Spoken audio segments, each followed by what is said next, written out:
Welcome back, my dear people. Welcome to another story here on the channel. Let yourself settle into the quiet comfort of your surroundings.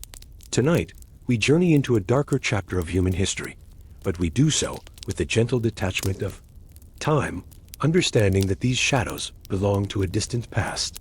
The medieval world was one of stark contrasts, where faith and brutality walked hand in hand, where justice wore a different face than the one we know today. While you're getting comfortable, please subscribe and comment below where you're watching and what time it is there. You are about to explore the reality of medieval torture, not as Hollywood has imagined it, but as it truly was. A deliberate, methodical process designed not for spectacle, but for confession. This was a world where silence was more dangerous than screaming, where the greatest weapon was not the blade, but time itself. The torture chambers of the Middle Ages were places of psychological warfare as much as physical suffering, where the mind broke long before the body surrendered. Imagine yourself not as a victim, but as a witness to history, observing from the safety of centuries, understanding how these practices shaped the medieval concept of justice, truth, and human nature. The instruments we'll encounter had names that disguised their purpose, operated by men who saw themselves as servants of a higher truth. This was torture not as random cruelty, but as a systematic approach to extracting confession in an age when evidence was scarce and suspicion was abundant. Let the weight of modern comfort surround you as we step into this vanished world, where stone walls held secrets, where candlelight flickered against iron, and where the human spirit confronted its darkest trials. We walk these forgotten corridors not to glorify suffering, but to understand the minds that created such methods, and to appreciate how far we have traveled from those shadows. Descend with me now into the bowels of a medieval castle, where stone steps worn smooth by countless feet lead you deeper into darkness. The air grows thick and cool as you move away from the world above, away from sunlight and fresh breezes, into a realm where time moves differently. Here, beneath layers of earth and stone, lies a chamber that appears in no official records, bears no name on any map, yet exists in the nightmares of those who knew of its presence. The room stretches before you in the flickering light of a single torch, perhaps 20 feet in length, 12 in width, with walls of rough-hewn stone that weep moisture in the eternal dampness. The ceiling arches low overhead, barely tall enough for a man to stand upright, creating an oppressive sense of enclosure that presses down upon anyone who enters. There are no windows here, no glimpse of sky or horizon to remind the soul of the world beyond these walls. The only light comes from the torch brackets mounted at irregular intervals, casting dancing shadows that seem to move with malevolent purpose. You can smell the history of this place, a mixture of dampness, rust, and something else, something organic that has seeped into the very stones over centuries of use. The floor beneath your feet is uneven, worn smooth in some places, rough in others, with dark stains that have become part of the stone itself. Water drips steadily from somewhere in the darkness, each drop marking time with the persistence of eternity, creating a rhythm that becomes the heartbeat of this underground world. Along the walls, iron rings hang from heavy chains, their metal darkened by age and use. These are not decorative elements, but functional tools, positioned at heights that speak to their grim purpose. Some hang at shoulder height, others lower, and still others so close to the floor that they could only serve to restrain someone forced to kneel or lie prone. The chains themselves are thick and well maintained, for in this place, nothing can be allowed to fail when needed most. In the center of the chamber sits a heavy wooden table, its surface scarred by years of use, its legs bound with iron to prevent any possibility of collapse. This is not furniture in any conventional sense, but rather a platform designed for a specific purpose. The wood is dark with age and stained with substances that have long since dried and become part of its grain. Iron restraints are built into its structure, emerging from the wood like the bones of some ancient beast, positioned with the precision of a craftsman who understood his trade all too well. The silence here is complete and absolute, broken only by the steady drip of water and the occasional creak of settling stone. This is a silence that seems to swallow sound, that absorbs the cries and pleas of those who once filled this space with their anguish. It is a silence that speaks of secrets kept, of confessions extracted, of truths forced from unwilling lips in the depths of this forgotten place. But the most unsettling aspect of this chamber is not what you can see, but what you cannot. The darkness beyond the torchlight seems to pulse with invisible presence, as if the walls themselves remember what they have witnessed. You sense that you are not alone here, that the stone bears witness to centuries of human suffering, that the very air carries the weight of fear and pain and desperate hope. This is where medieval justice took its most brutal form, where the machinery of truth operated in shadow and secrecy. Here, beneath the civilized world of courts and churches, another kind of law held sway. The law of pain, the law of endurance, the law that said truth could be extracted from the human body, like water from a stone. The men who worked in this chamber were not monsters, but servants of a system that believed pain was a pathway to honesty, that suffering was a tool as useful as any other in the pursuit of confession. The room holds its breath as you stand within. Its walls, waiting for the next act in the drama that has played out here countless times before. You can almost hear the echo of footsteps on stone, the rattle of chains, the whispered questions that demanded answers. This is a place where time stands still, where the medieval world's darkest practices unfolded in the eternal dance between torturer and victim, between question and answer, between silence and scream, and in this oppressive quiet, you begin to understand that torture was never about the instruments themselves, but about the space they occupied, a space removed from the normal world, where different rules applied, where the human spirit could be tested in ways that daylight never knew. And yet, even as your eyes adjust and your senses sharpen to every nuance of this cryptic place, you feel it, something more than the memory of suffering, something alive in the architecture of dread itself. This chamber was designed not just to break bodies, but to unmake identities. Every inch was calculated to strip away the self, to erase ego, belief, resistance.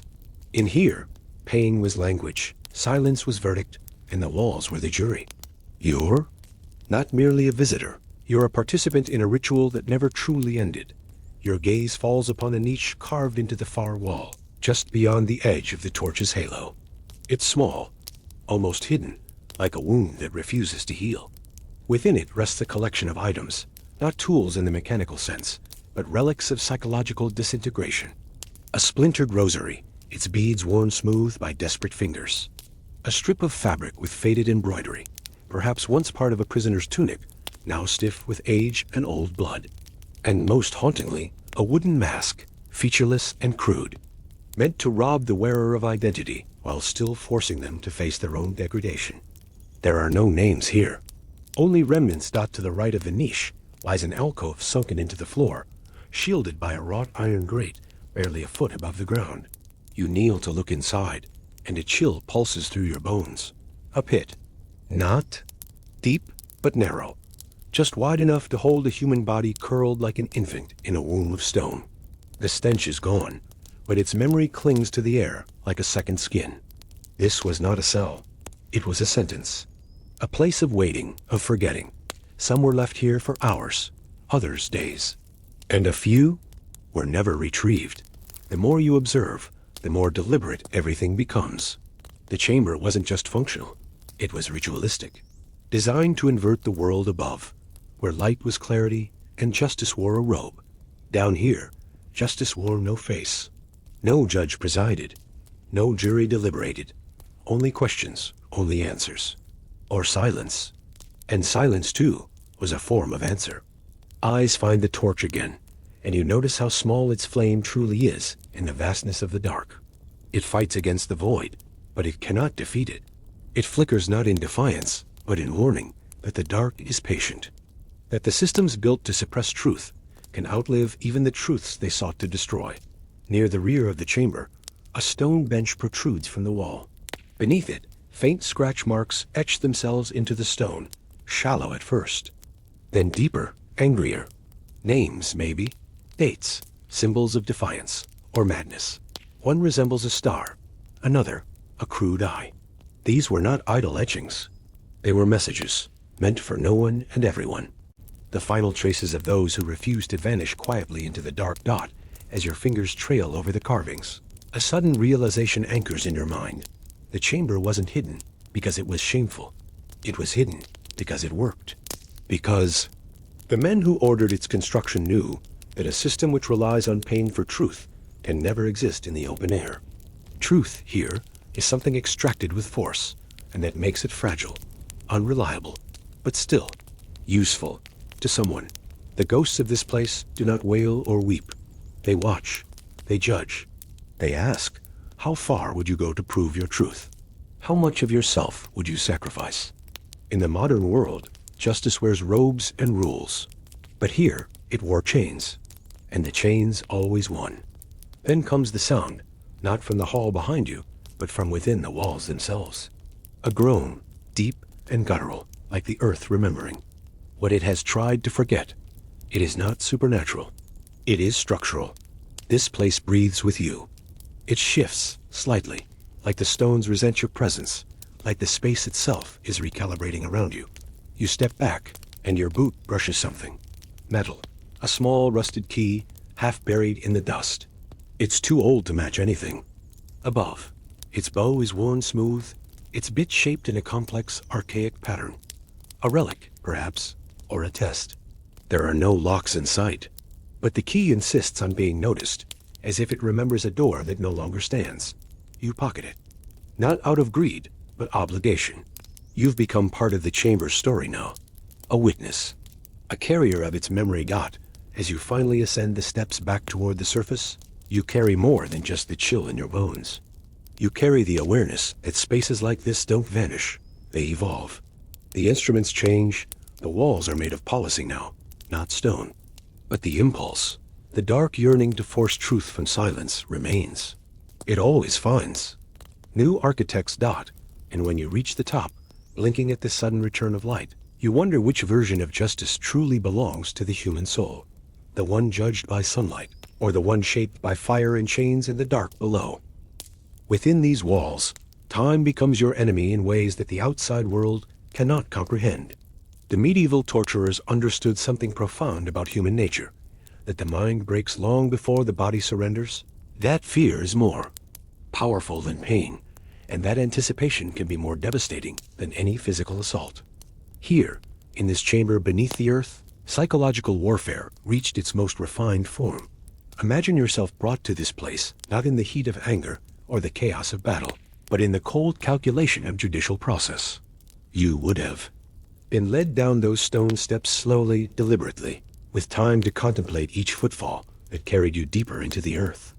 The torchlight would have flickered against your face as you descended, and with each step, the world above would have seemed to recede further and further away, until it became little more than a memory of warmth and light.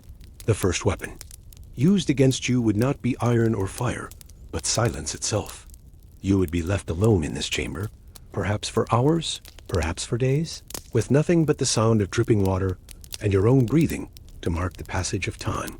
The darkness beyond the torchlight would seem to move and shift, creating shapes that existed only in your imagination, yet felt as real as the stone beneath your feet. This is where the true torture began, not with the application of instruments, but with the slow erosion of hope that comes from isolation and fear. The men who operated in this chamber were not the wild-eyed sadists of popular imagination, but skilled practitioners of a dark art. They understood that the human mind, when left to its own devices in such surroundings, would begin to work against itself. They knew that you would listen to every sound, searching for meaning in the creak of settling stone or the distant echo of footsteps. They knew that you would study the stains on the walls and floor, imagining the suffering of those who had occupied this space before you.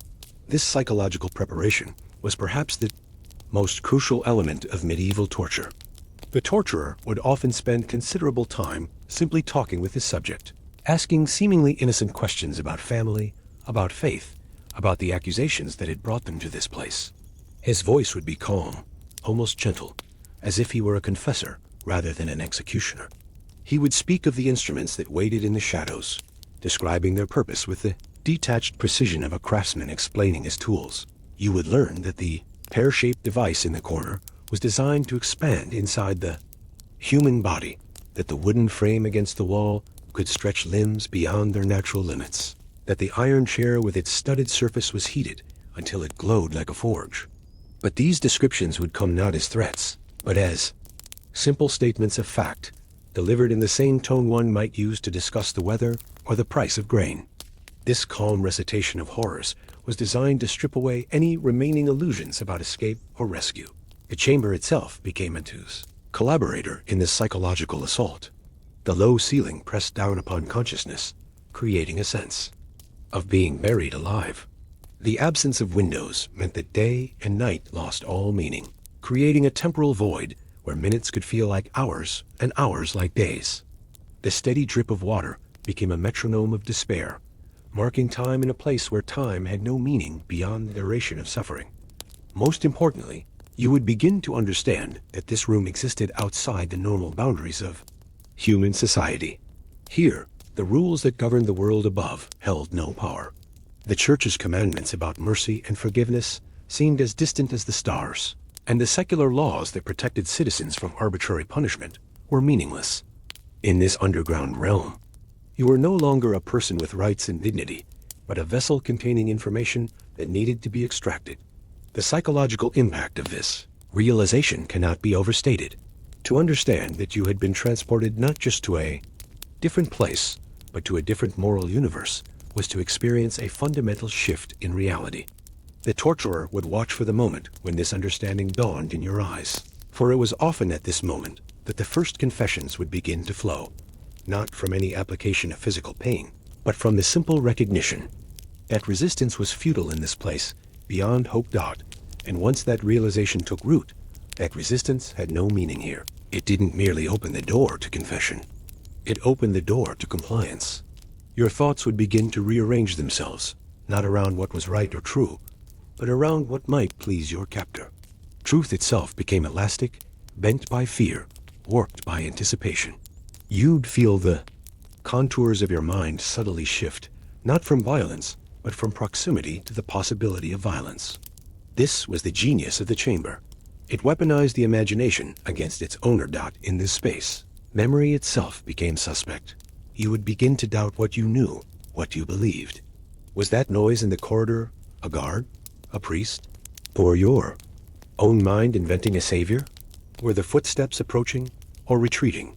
Did the torturer really say he could end this today? Or did you just hope he had? Here, in the absence of clocks or sun, the mind detached from chronology. Time became a whirlpool, circular, disorienting, pulling you deeper into unreality with every passing moment. At some point, the torturer would return, not with rage, but with routine. The door would creak open, and the light behind him would be no brighter than the torchlight in your chamber. His face would be unremarkable, maybe even kind, and that, in itself, would be more terrifying than a scowl. For kindness without mercy is something far colder. He would ask about your dreams, your silence. He would note the way your eyes struggled to meet his. Then he might set something on the table, an object, quiet and unthreatening. A cup, a scrap of bread, a symbol, not a gift. A reminder that survival might still be bartered. If you understood the terms, and you would begin to understand that the room spoke in symbols, that the bread was not nourishment, but negotiation, that the silence was not a void, but an invitation to surrender. You'd begin to hear yourself. Think in ways that were not yours. What do they want to hear? Would replace, what is the truth? And once that thought embedded itself, it would burrow deep until your own memories bent to fit the shape of their questions. Perhaps you would even begin to long for the moment the instruments were used, not out of masochism, but out of desperation, to end the not knowing. At least pain was tangible, measurable. But here, in this slow theater of dread, waiting became the real torment. Every hour untouched by iron only deepened the psychological incision. In rare moments of lucidity, you might try to recall who you were before, the person who had walked freely under sunlit skies. You might mouth your own name in the dark, just to feel it on your tongue. But even that, eventually, would begin to sound strange, like a word in a language you no longer spoke. The self erodes slowly here, grain by grain, like water shaping stone. This erasure wasn't accidental. It was the goal. The torturers of the medieval world weren't merely interrogators. They were architects of internal collapse. They knew that if they could break your mind, your body would follow, not out of weakness, but out of the need for meaning. And in this place, the only meaning offered was obedience. Once that obedience surfaced, even in the smallest nod, everything changed. You'd be allowed to speak more, maybe sit instead of kneel, maybe even sleep, if fitfully. The torturer might offer you parchment, or a scribe might appear. Confession was not a moment here. It was a process, a negotiation of identity. What you said would be written down, read back, corrected. You would be taught your own story, rewritten to match the needs of those in power. You would nod again. This is how the machinery turned out, and in the final phase, when the words had been spilled, when your mind had aligned itself with your captor's expectations, only then might the instruments be introduced. Not to extract, but to seal. To ensure that you never returned to who you were. A branding, perhaps. A dislocation of a shoulder. A single turn of the rack, just enough to ensure that pain remained a permanent punctuation mark at the end of your rewritten identity. What survived was not you, but a version of you. One compatible with their records, their courts, their truths. You might walk free one day. A miracle, they'd call it. But the chamber would never leave you. Its logic would live inside you. You'd second-guess your own memories. You'd flinch at kindness. You'd fear silence more than screaming. And in quiet moments, long after the chains were removed, you'd still feel the walls closing in. In the depths of this chamber, time stretches like heated metal, becoming malleable and strange. The medieval torturer knew that patience was his greatest ally, that the human mind, when left to contemplate its fate in such surroundings, would often accomplish more than any instrument of pain. The waiting itself became a form of torture, refined and perfected over centuries of practice. You would find yourself counting the drops of water that fell from the ceiling, each one marking another moment of uncertainty. The sound would begin to dominate your thoughts, creating a rhythm that seemed to sync with your heartbeat until you could no longer distinguish between the two. This was not accidental. The chamber had been designed to amplify such sounds, to make the ordinary become extraordinary through repetition and isolation. The torturer would leave you alone for extended periods, but you would never truly be alone. The knowledge that he could return at any moment, that he was perhaps watching from the shadows beyond the torchlight, would keep your nerves stretched taut like bowstrings. Every sound from the corridor above would make you strain to listen. Was that footsteps approaching? The creak of a door? The whisper of cloth against stone? Each possibility would send waves of fear through your body, only to be followed by the anticlimax of continued solitude. This psychological torment was particularly effective because it required no physical effort from the torturer. He could attend to other business while you remained in the chamber, your own imagination doing the work of breaking down your resistance. The medieval mind, steeped in concepts of divine judgment and eternal punishment, was particularly susceptible to this kind of treatment. The chamber became a kind of purgatory, a place where souls were tested and found wanting. The physical discomfort of your restraints would gradually worsen during these periods of waiting. Iron shackles that seemed merely uncomfortable at first would begin to chafe and cut as the hours passed. The position you were forced to maintain, perhaps standing with arms stretched above your head or kneeling on the rough stone floor, would become increasingly painful as muscles cramped and joints stiffened. Yet this was still not true. Torture, merely the prelude to what was to come. During these long hours of solitude, you would begin to understand the true purpose of the chamber's design. Every element had been calculated to maximize psychological impact. The irregular placement of the torch brackets created pools of light and shadow that seemed to shift and move, populated by shapes that existed only in the corner of your vision. The dampness of the walls would make your clothing cling to your skin, creating a constant reminder of the underground nature of your prison. You would notice details that had escaped your attention during the first shock of arrival. The way certain stones in the wall were discolored, suggesting frequent use of restraints. The iron rings that hung from the ceiling at various heights, each one positioned for a specific purpose you did not want to contemplate. The drain in the floor, cunningly concealed but unmistakably present, speaking to the chamber's regular need for cleaning. The torturer understood that your mind would catalog these details, that you would begin to construct scenarios of what might happen to you based on the evidence of what had happened to others. He knew that your imagination would be far more creative and terrifying than any threat he could voice. The chamber itself would become your torturer, its silent testimony more eloquent than any words. As the hours stretched on, you would find yourself longing for the torturer's return, despite knowing what that return would bring. The solitude would become unbearable, the silence more frightening than any scream. You would begin to understand that confession was not just desired but inevitable, that the only question was how much suffering you would endure before surrendering to the inevitable. The chamber had taught you its first and most important lesson, that you are utterly alone, utterly powerless, and utterly at the mercy of forces beyond your control. And just when the walls felt as though they would press in and crush you, when the idea of another hour in silence became more unbearable than the promise of pain, he would return, quietly, effortlessly, like a thought you forgot to forget. You wouldn't hear a door open. You wouldn't see his shadow stretch in warning. He'd simply appear, already inside, already watching. And you would wonder, had he always been there?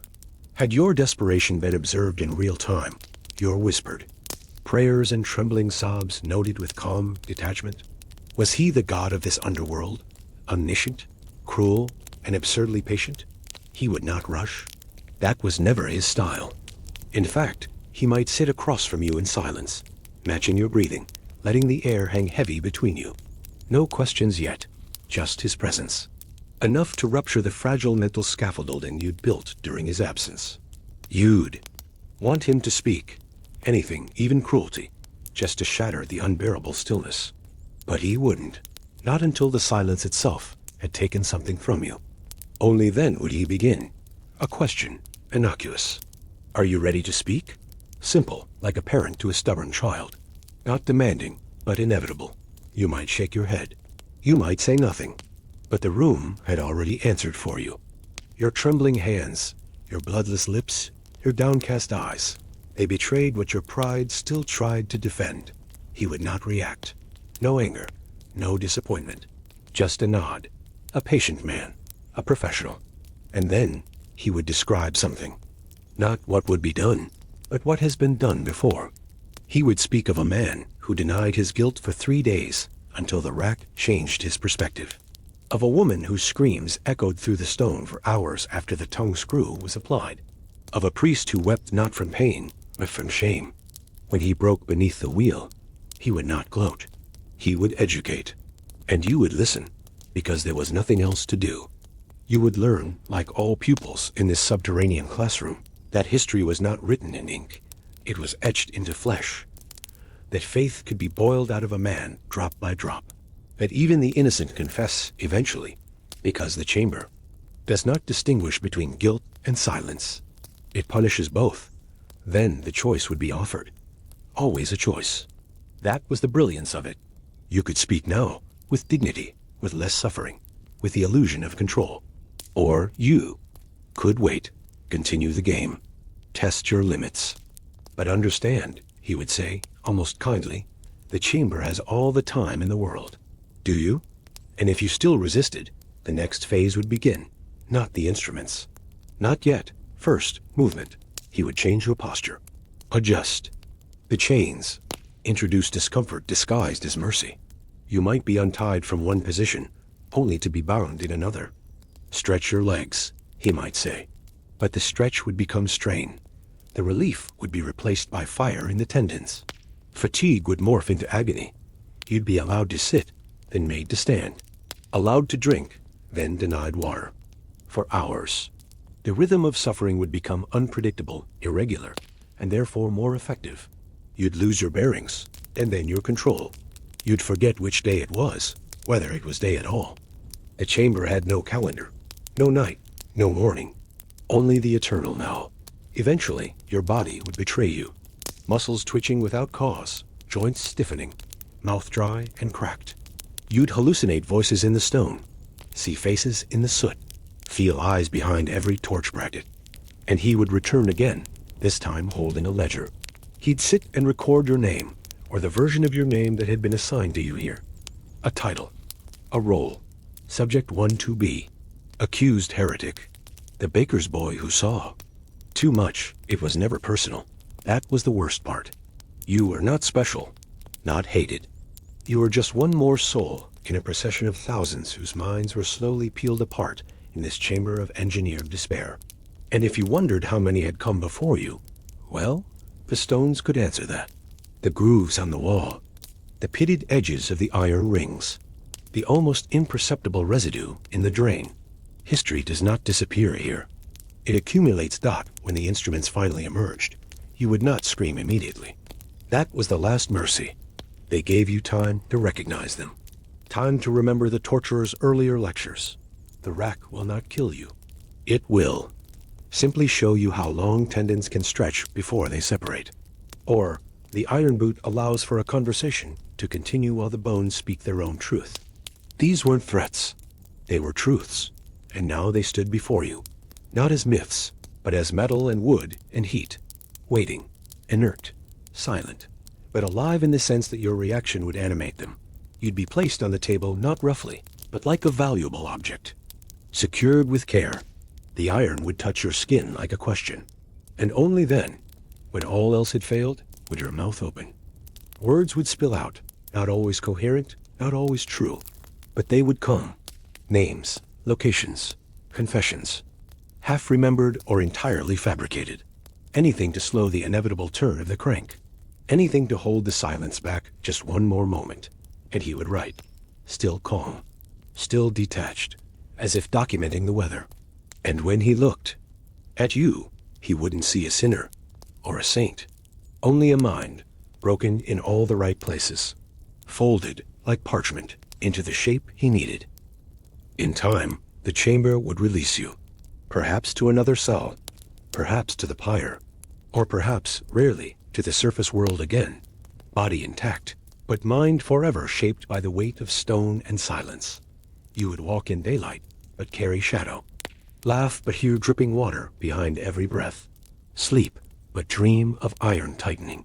And always, deep in your bones, you would know, there are places beneath the earth where time is not measured in hours, but in obedience dot the footsteps you have been dreading finally echo down the stone corridor, measured and deliberate, announcing the torturer's return to his domain. He enters the chamber carrying a small wooden box, his movements calm and purposeful, as if he were a physician making his rounds, rather than a man about to inflict unimaginable suffering. The box itself is unremarkable, simple oak, perhaps, a foot in length, with brass hinges that catch the torchlight as he sets it upon the scarred wooden table. Inside this innocent container lies an instrument that bears one of the most deceptively gentle names in the torturer's arsenal, the Pear of Anguish. As he lifts it from its resting place, you see that it does indeed resemble a pear, though one crafted from iron and brass rather than grown on any tree. The device is perhaps 4 inches in length, its surface etched with delicate patterns that speak to the craftsman's skill. In any other context, it might be mistaken for a decorative object, something to display on a shelf or mantel. But as the torturer begins to explain its purpose, his voice maintaining that same calm, almost gentle tone, you begin to understand the true nature of this seemingly innocent fruit. The pear is constructed of 4 curved segments, fitted together so perfectly that they appear to be a single piece of metal. A threaded rod runs through its center, connected to a mechanism that allows the segments to expand outward like the petals of a blooming flower.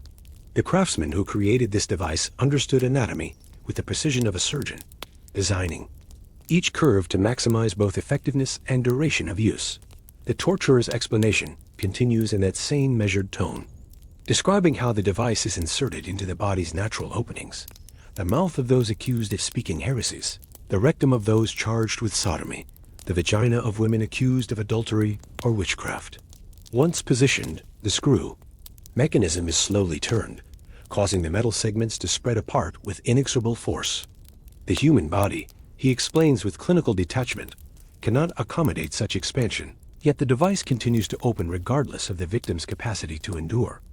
You watch his hands as he demonstrates the mechanism, noting how the segments spread smoothly and silently, their movement as precise as clockwork. The metal surfaces are polished to a mirror shine, and you can see small spikes or ridges along the inner edges of each segment, details that ensure the device will not slip from its position once the expansion begins. The torturer's fingers move with practiced ease, as if he were adjusting a musical instrument, rather than preparing an implement of torture. The psychological impact of watching this demonstration is perhaps as significant as the physical threat it represents. The device's small size makes it seem almost insignificant, yet its potential for causing agony is limitless.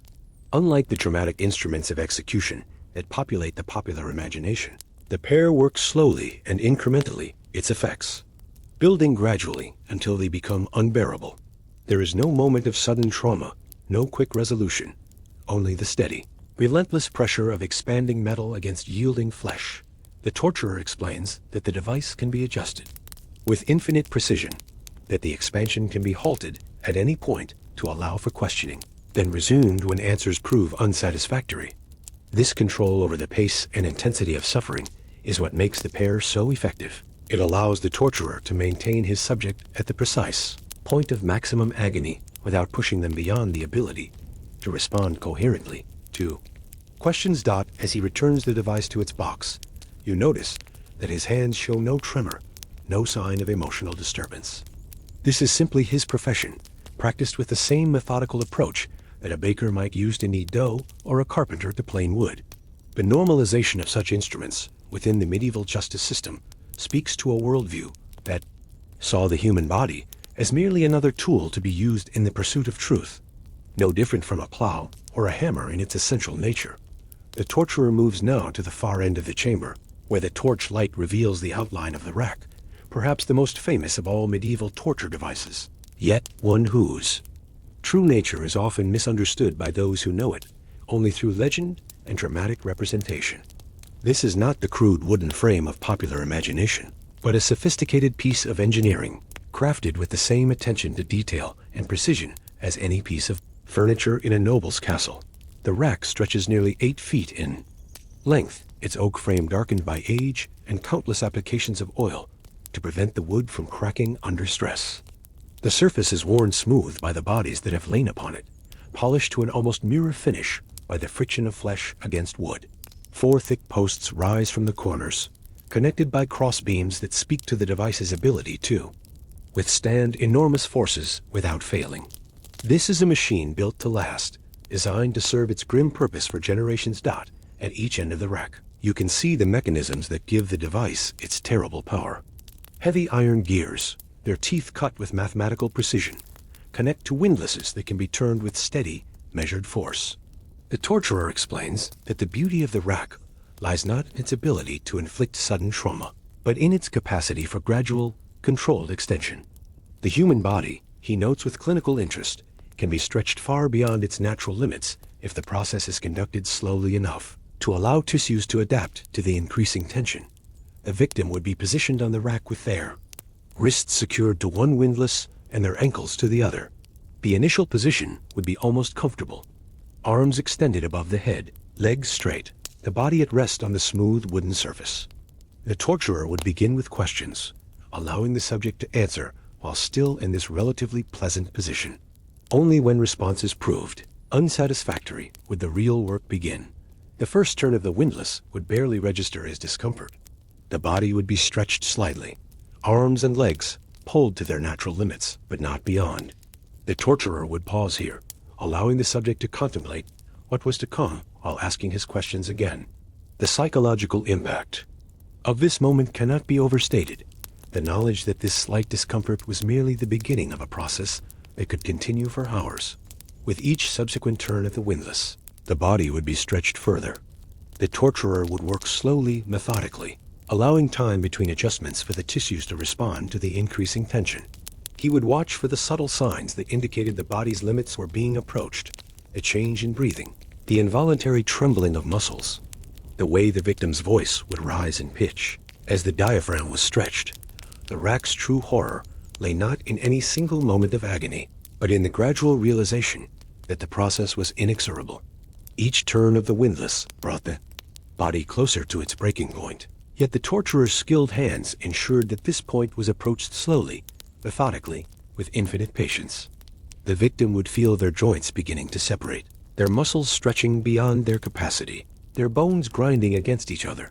As the natural alignment of the skeleton was gradually destroyed, the torturer would continue his questioning throughout this process, his voice remaining calm and conversational, even as the body before him was being systematically dismantled. He would explain that the rack could be stopped at any moment, that confession would bring immediate relief, that the choice to continue suffering was entirely in the victim's hands. This illusion of control, the suggestion that the victim was choosing to endure agony rather than simply speak the truth, was perhaps the most sophisticated aspect of the rack's psychological impact. The device could be adjusted with such precision that the victim could be maintained at the very edge of structural failure indefinitely.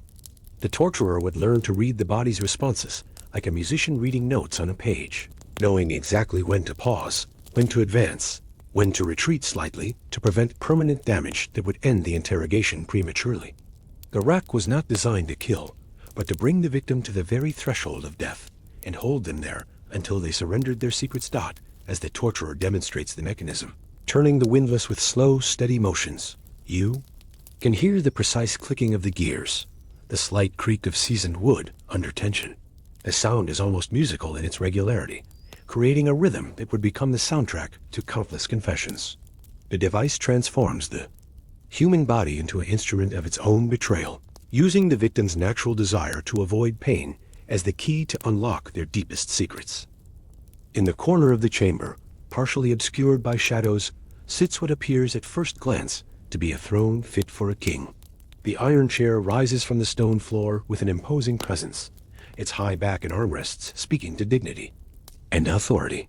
Yet as the torturer approaches with his torch, the flickering light reveals details that transform this seat of apparent honor into something far more sinister. The entire surface of the chair is studded with iron spikes, each one carefully positioned and sharpened to a needlepoint. The craftsmanship evident in the chairs. Construction is remarkable, speaking to the medieval artisan's ability to create beauty even in the service of horror. The ironwork is intricate, with decorative scrolls and patterns worked into the metal between the spikes. The chair's proportions are perfect, designed to accommodate the human form with the precision of a master furniture maker. Only the presence of those hundreds of iron points betrays the chair's true purpose, transforming what should be a place of rest into an instrument of exquisite torment. The torturer explains that the chair serves multiple functions within the chamber's repertoire of persuasion. In its simplest application, a victim would be forced to sit upon the spikes, their own weight driving the iron points into their flesh.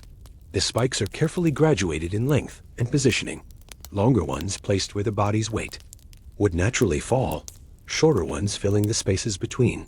The result is a surface that supports the body while simultaneously puncturing it, creating a sensation that the torturer describes as being embraced by 1,000 needles.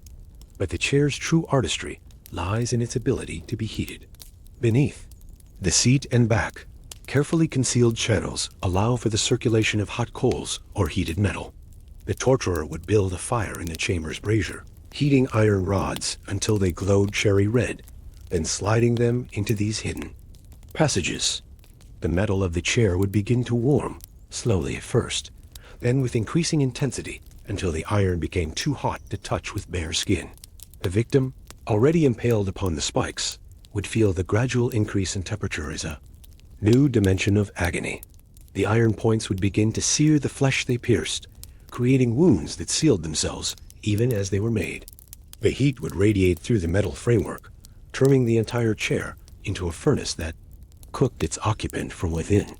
The torturer could control the temperature with precision, adding or removing heated rods as needed to maintain the perfect balance between pain and preservation.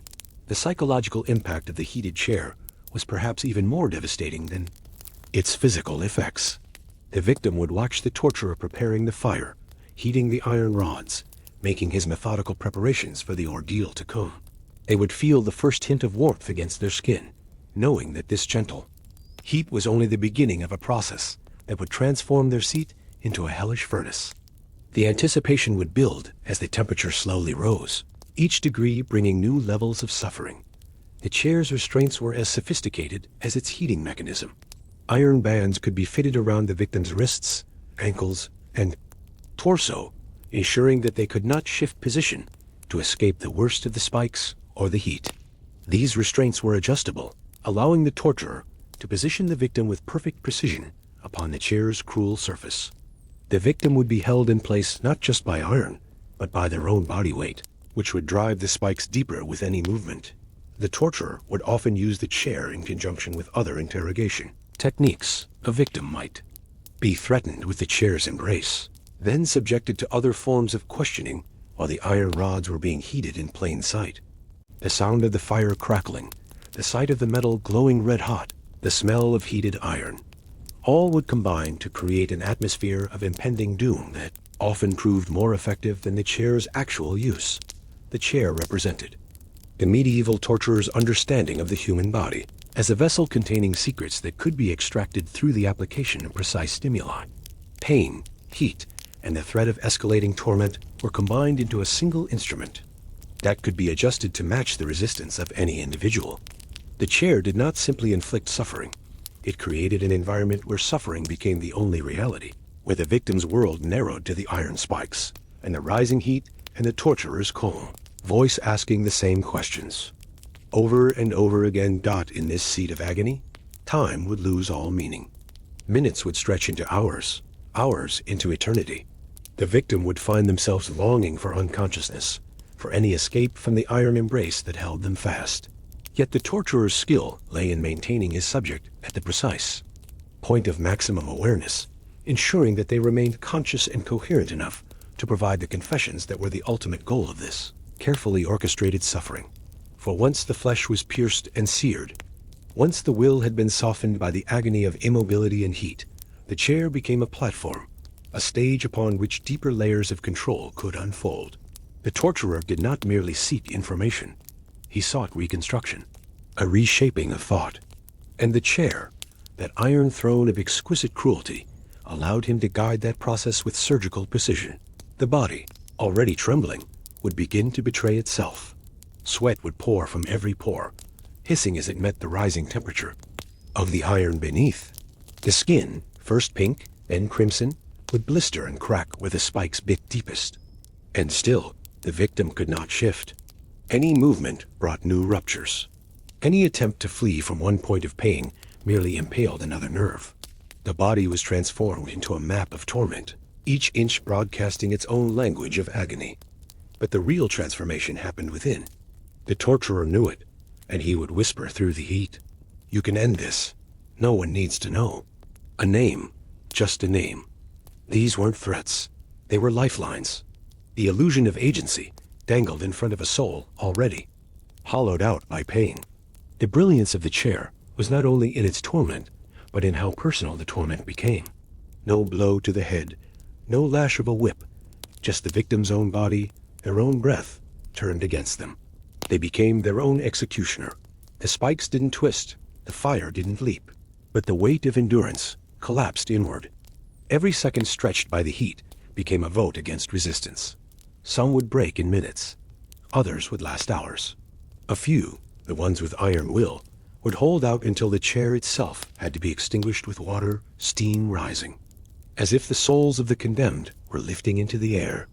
But even they eventually yielded, not from weakness, from biology, from the raw, inescapable math of nerve endings and heat. No one won against the chair. The only question was when the scream would come, when the voice would shake loose the secret buried behind clenched teeth. And for those who thought silence was still a weapon, there was the second phase. Once confession had begun, once the name or act had been uttered, the chair did not let go. It tightened. The restraints would shift again, this time slightly pulling the wrists downward, the ankles upward, repositioning the weight, not for greater pain, but for longer exposure. This wasn't vengeance. This was reinforcement. The torturer wanted to make sure the confession lasted, that no later denial could stand against the memory of this moment. He would ask the same question again and again, not to verify, but to implant. Each repetition, a brand across the psyche. Who told you? Hiss. Where did it happen? Crack of skin. Why did you lie? Snap of another blister. The chamber's acoustics amplified every groan, every whispered please, every sobbed recollection. And in time, even the torturer would become silent, letting the chair do the work. The victim would begin to speak. To no one, or to the room itself. confessing things not even asked, naming conspirators who didn't exist, describing sins they had never imagined before the chair reshaped their minds. And eventually, when the pain reached a threshold so high it folded back on itself, the body would begin to shut down. The edges of consciousness would blur. A brain desperate to survive would fragment. Hallucinations would arrive like old friends, dead relatives, angels, the Virgin. The chair would become a confessional booth, a courtroom, a battlefield, a nightmare so intimate it replaced the real world.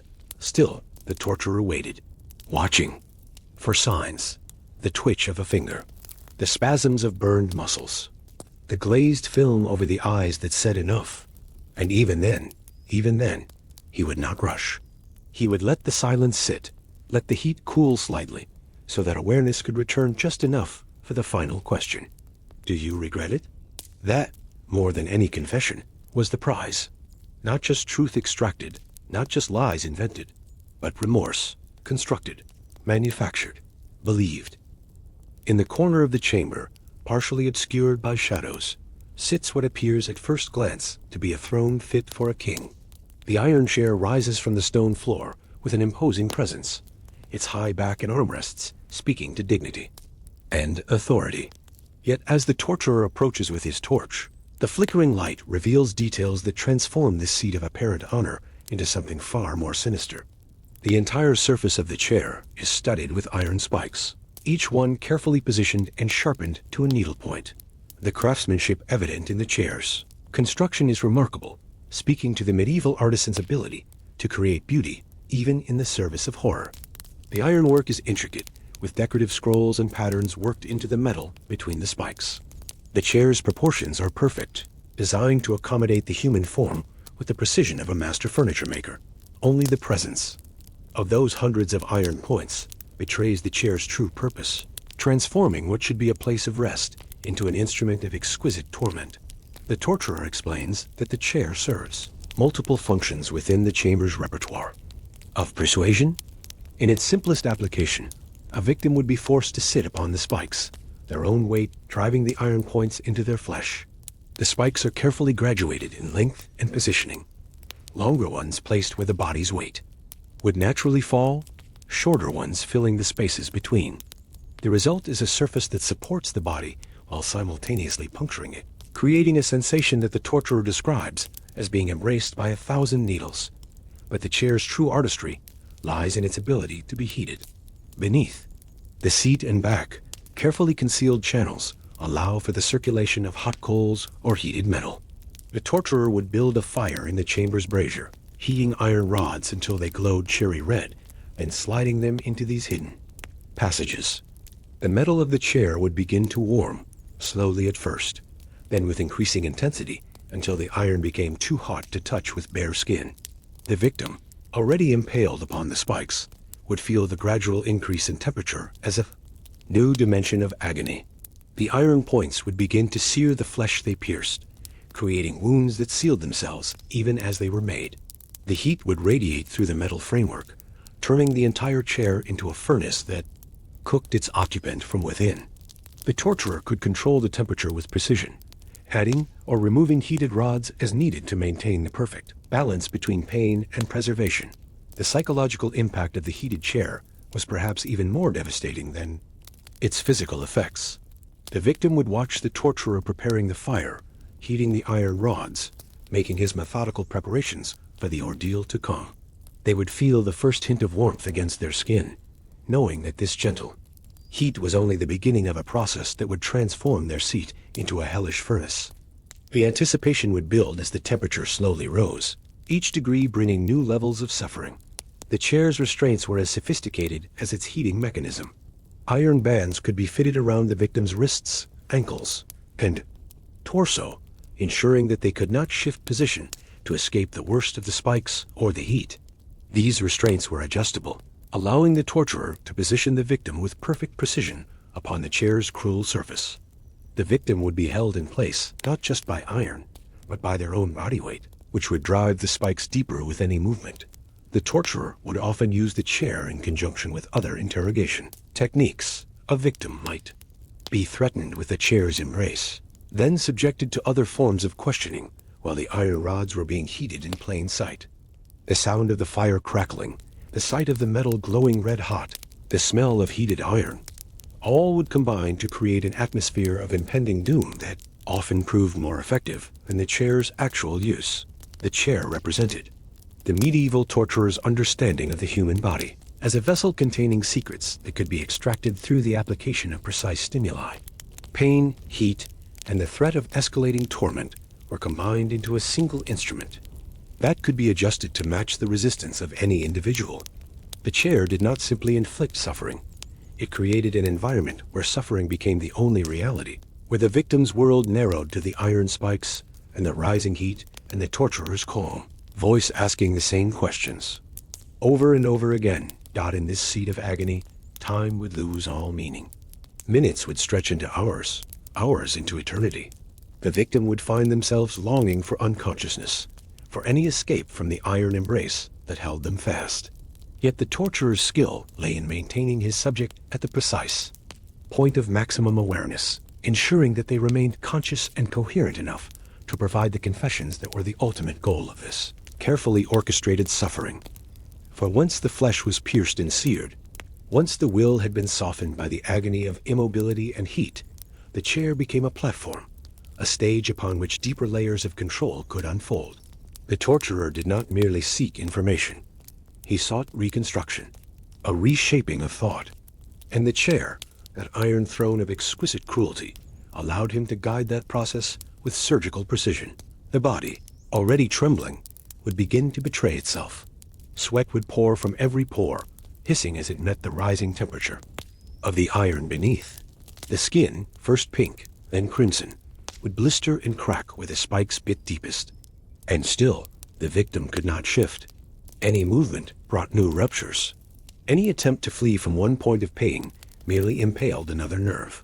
The body was transformed into a map of torment, each inch broadcasting its own language of agony. But the real transformation happened within. The torturer knew it, and he would whisper through the heat, "You can end this. No one needs to know." A name, just a name. These weren't threats. They were lifelines. The illusion of agency, dangled in front of a soul already hollowed out by pain. The brilliance of the chair was not only in its torment, but in how personal the torment became. No blow to the head, no lash of a whip, just the victim's own body, their own breath, turned against them. They became their own executioner. The spikes didn't twist, the fire didn't leap, but the weight of endurance collapsed inward. Every second stretched by the heat became a vote against resistance. Some would break in minutes, others would last hours. A few, the ones with iron will, would hold out until the chair itself had to be extinguished with water, steam rising, as if the souls of the condemned were lifting into the air. But even they, eventually, yielded, not from weakness, from biology, from the raw, inescapable math of nerve endings and heat. No one won against the chair. The only question was when the scream would come, when the voice would shake loose the secret buried behind clenched teeth. And for those who thought silence was still a weapon, there was the second phase. Once confession had begun, once the name or act had been uttered, the chair did not let go. It tightened. The restraints would shift again, this time slightly pulling the wrists downward, the ankles upward, repositioning the weight, not for greater pain, but for longer exposure. This wasn't vengeance. This was reinforcement. The torturer wanted to make sure the confession lasted, that no later denial could stand against the memory of this moment. He would ask the same question again and again, not to verify, but to implant. Each repetition, a brand across the psyche. Who told you? Hiss. Where did it happen? Crack of skin. Why did you lie? Snap of another blister. The chamber's acoustics amplified every groan, every whispered please, every sobbed recollection. And in time, even the torturer would become silent, letting the chair do the work. The victim would begin to speak, to no one, or to the room itself, confessing things not even asked, naming conspirators who didn't exist, describing sins they had never imagined before the chair reshaped their minds. And eventually, when the pain reached a threshold so high it folded back on itself, the body would begin to shut down. The edges of consciousness would blur. The brain, desperate to survive, would fragment. Hallucinations would arrive like old friends, dead relatives, angels, the Virgin. The chair would become a confessional booth, a courtroom, a battlefield, a nightmare so intimate it replaced the real world. Still, the torturer waited, watching for signs, the twitch of a finger, the spasms of burned muscles, the glazed film over the eyes that said enough. And even then, he would not rush.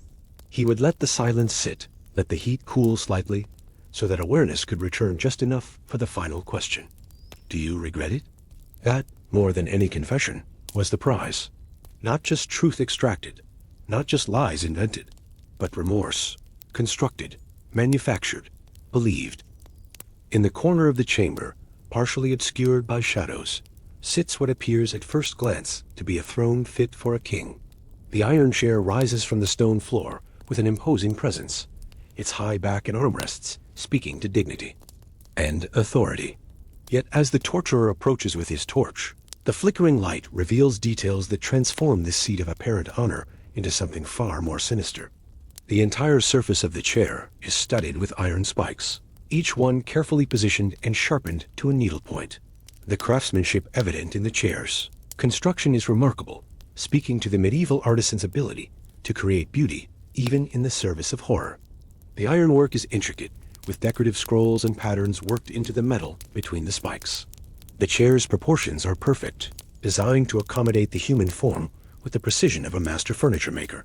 Only the presence of those hundreds of iron points betrays the chair's true purpose, transforming what should be a place of rest into an instrument of exquisite torment. The torturer explains that the chair serves multiple functions within the chamber's repertoire. Of persuasion? In its simplest application, a victim would be forced to sit upon the spikes, their own weight driving the iron points into their flesh. The spikes are carefully graduated in length and positioning. Longer ones placed where the body's weight would naturally fall, shorter ones filling the spaces between. The result is a surface that supports the body while simultaneously puncturing it, creating a sensation that the torturer describes as being embraced by 1,000 needles. But the chair's true artistry lies in its ability to be heated. Beneath, the seat and back, carefully concealed channels allow for the circulation of hot coals or heated metal. The torturer would build a fire in the chamber's brazier, heating iron rods until they glowed cherry red, then sliding them into these hidden passages. The metal of the chair would begin to warm, slowly at first, then with increasing intensity until the iron became too hot to touch with bare skin. The victim, already impaled upon the spikes, would feel the gradual increase in temperature as a new dimension of agony. The iron points would begin to sear the flesh they pierced, creating wounds that sealed themselves even as they were made. The heat would radiate through the metal framework, turning the entire chair into a furnace that cooked its occupant from within. The torturer could control the temperature with precision, adding or removing heated rods as needed to maintain the perfect balance between pain and preservation. The psychological impact of the heated chair was perhaps even more devastating than its physical effects. The victim would watch the torturer preparing the fire, heating the iron rods, making his methodical preparations for the ordeal to come. They would feel the first hint of warmth against their skin, knowing that this gentle heat was only the beginning of a process that would transform their seat into a hellish furnace. The anticipation would build as the temperature slowly rose, each degree bringing new levels of suffering. The chair's restraints were as sophisticated as its heating mechanism. Iron bands could be fitted around the victim's wrists, ankles, and torso, ensuring that they could not shift position to escape the worst of the spikes or the heat. These restraints were adjustable, allowing the torturer to position the victim with perfect precision upon the chair's cruel surface. The victim would be held in place not just by iron, but by their own body weight, which would drive the spikes deeper with any movement. The torturer would often use the chair in conjunction with other interrogation techniques. A victim might be threatened with the chair's embrace, then subjected to other forms of questioning while the iron rods were being heated in plain sight. The sound of the fire crackling, the sight of the metal glowing red hot, the smell of heated iron, all would combine to create an atmosphere of impending doom that often proved more effective than the chair's actual use. The chair represented the medieval torturer's understanding of the human body as a vessel containing secrets that could be extracted through the application of precise stimuli. Pain, heat, and the threat of escalating torment were combined into a single instrument that could be adjusted to match the resistance of any individual. The chair did not simply inflict suffering. It created an environment where suffering became the only reality, where the victim's world narrowed to the iron spikes and the rising heat and the torturer's calm voice asking the same questions. Over and over again, in this seat of agony, time would lose all meaning. Minutes would stretch into hours, hours into eternity. The victim would find themselves longing for unconsciousness, for any escape from the iron embrace that held them fast. Yet the torturer's skill lay in maintaining his subject at the precise point of maximum awareness, ensuring that they remained conscious and coherent enough to provide the confessions that were the ultimate goal of this carefully orchestrated suffering. For once the flesh was pierced and seared, once the will had been softened by the agony of immobility and heat, the chair became a platform, a stage upon which deeper layers of control could unfold. The torturer did not merely seek information. He sought reconstruction, a reshaping of thought. And the chair, that iron throne of exquisite cruelty, allowed him to guide that process with surgical precision. The body, already trembling, would begin to betray itself. Sweat would pour from every pore, hissing as it met the rising temperature of the iron beneath. The skin, first pink, then crimson, would blister and crack where the spikes bit deepest. And still, the victim could not shift. Any movement brought new ruptures. Any attempt to flee from one point of pain merely impaled another nerve. The body was transformed into a map of torment, each inch broadcasting its own language of agony. But the real transformation happened within. The torturer knew it, and he would whisper through the heat, "You can end this. No one needs to know." A name, just a name. These weren't threats. They were lifelines. The illusion of agency, dangled in front of a soul already, hollowed out by pain. The brilliance of the chair was not only in its torment, but in how personal the torment became. No blow to the head, no lash of a whip, just the victim's own body, their own breath, turned against them. They became their own executioner. The spikes didn't twist, the fire didn't leap, but the weight of endurance collapsed inward. Every second stretched by the heat became a vote against resistance. Some would break in minutes, others would last hours. A few, the ones with iron will, would hold out until the chair itself had to be extinguished with water, steam rising, as if the souls of the condemned were lifting into the air. But even they, eventually, yielded, not from weakness, from biology, from the raw, inescapable math of nerve endings and heat. No one won against the chair. The only question was when the scream would come, when the voice would shake loose the secret buried behind clenched teeth.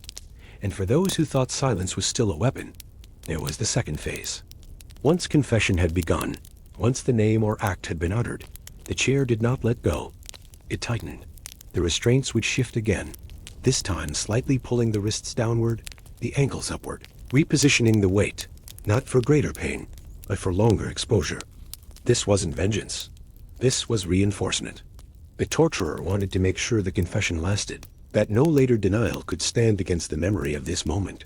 He would ask the same question again and again, not to verify, but to implant. Each repetition, a brand across the psyche. Who told you? Hiss. Where did it happen? Crack of skin. Why did you lie? Snap of another blister. The chamber's acoustics amplified every groan, every whispered please, every sobbed recollection. And in time, even the torturer would become silent, letting the chair do the work. The victim would begin to speak, to no one, or to the room itself, confessing things not even asked, naming conspirators who didn't exist, describing sins they had never imagined before the chair reshaped their minds. And eventually, when the pain reached a threshold so high it folded back on itself, the body would begin to shut down. The edges of consciousness would blur. The brain, desperate to survive, would fragment. Hallucinations would arrive like old friends, dead relatives, angels, the Virgin. The chair would become a confessional booth, a courtroom, a battlefield, a nightmare so intimate it replaced the real world. Still, the torturer waited, watching, for signs, the twitch of a finger, the spasms of burned muscles, the glazed film over the eyes that said enough. And even then, he would not rush. He would let the silence sit, let the heat cool slightly, so that awareness could return just enough for the final question. Do you regret it? That, more than any confession, was the prize. Not just truth extracted, not just lies invented, but remorse, constructed, manufactured, believed. Step now from the hidden chamber beneath the earth into the blazing light of the medieval marketplace, where justice took on an entirely different character. Here, in the open air beneath the sky, torture became theater, punishment became performance, and suffering became spectacle.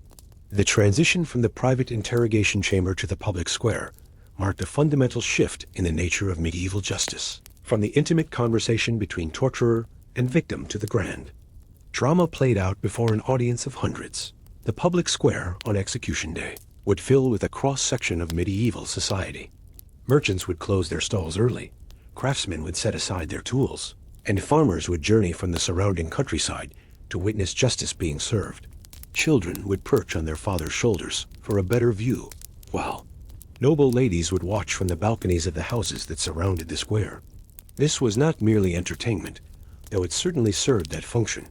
It was a carefully orchestrated demonstration of authority, a visible reminder of the consequences that awaited those who challenged the established order. The preparations for public torture began days in advance, with carpenters constructing the scaffolds and platforms that would serve as stages for the drama to come. These structures were built to specific requirements, designed not just for functionality, but for dramatic effect.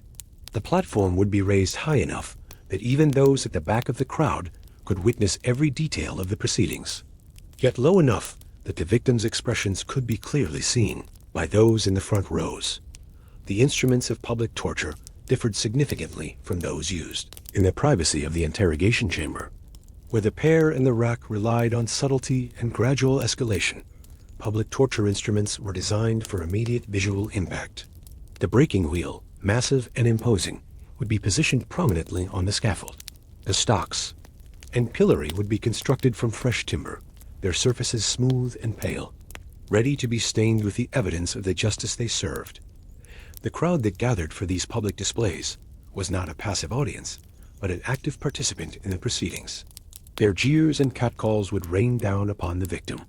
Their approval or disapproval would influence the pace and intensity of the punishment. The executioner and his assistants would play to this audience, timing their actions for maximum dramatic effect, pausing at crucial moments to allow the full weight of the victim's suffering to register with the watching crowd. The medieval mind saw no contradiction between the brutality of these public spectacles and the moral teachings of the church. Indeed, these displays were often framed in explicitly religious terms, with priests offering final prayers for the condemned, and the crowd singing hymns between the various stages of punishment. The victim's suffering was presented as a form of earthly purgatory, a necessary cleansing that would prepare their soul for whatever judgment awaited beyond death. The social dynamics of these public tortures were complex and carefully orchestrated. The victim would be paraded through the streets before the main event, allowing the crowd to see them in their degraded state and building anticipation for what was to come. This procession served multiple purposes. It humiliated the condemned, it satisfied the crowd's desire for drama, and it provided a final opportunity for confession and repentance. The executioner himself was often a figure of significant importance. In medieval society, his skills valued and his position respected despite the grim nature of his work. He would arrive at the scaffold dressed in his official garments, carrying the tools of his trade with the dignity of a master craftsman. His movements would be deliberate and ceremonial, each action performed with the gravity appropriate to his role as the community's instrument of justice. The timing of these public displays was crucial to their effectiveness. They would typically begin in the late morning, allowing the crowd to build throughout the day as word spread through the surrounding area. The actual torture would be paced to maintain the audience's attention, with periods of intense activity, followed by moments of relative calm that allowed the victim's suffering to be fully appreciated by the watching crowd. The sounds of these public spectacles would carry far beyond the square itself. The victim's cries would echo off the surrounding buildings, The crowd's reactions would rise and fall like waves, and the executioner's commands would cut through the noise with the authority of official pronouncement. These sounds became part of the medieval soundscape, as familiar and accepted as the ringing of church bells or the calls of market vendors. The transformation of justice from private inquiry to public spectacle represented one of the most significant developments in medieval legal practice. What had begun as secretive interrogations in stone chambers beneath the earth evolved into elaborate theatrical productions that consumed entire communities. This shift reflected not merely a change in methodology, but a fundamental reimagining of justice itself, from a tool for extracting truth to an instrument for maintaining social order through the demonstration of absolute power. The architecture of public torture was as carefully planned as any cathedral or palace. The scaffold became the focal point of the square, its elevated platform designed to maximize visibility, while creating clear sightlines for the maximum number of spectators. Master carpenters would study the natural contours of the marketplace, calculating angles and heights to ensure that even those standing at the periphery could witness every detail of the proceedings. The construction itself became part of the anticipation, with crowds gathering to watch the platform take shape, speculating about the nature of the punishment to come. The economic impact of these public displays extended far beyond the immediate spectacle. Innkeepers would prepare for the influx of visitors from surrounding towns. Merchants would stock extra provisions, and enterprising vendors would develop specialized goods for the occasion. Maps would be drawn showing the best viewing positions. Guides would offer their services to unfamiliar visitors, and betting pools would form around various aspects of the upcoming punishment. The torture scaffold became the center of a complex economy built on human suffering. The preparation of the victim for public display involved its own elaborate rituals. Days before the execution, the condemned would be subjected to a series of preliminary humiliations designed to break their spirit and prepare them for their final role.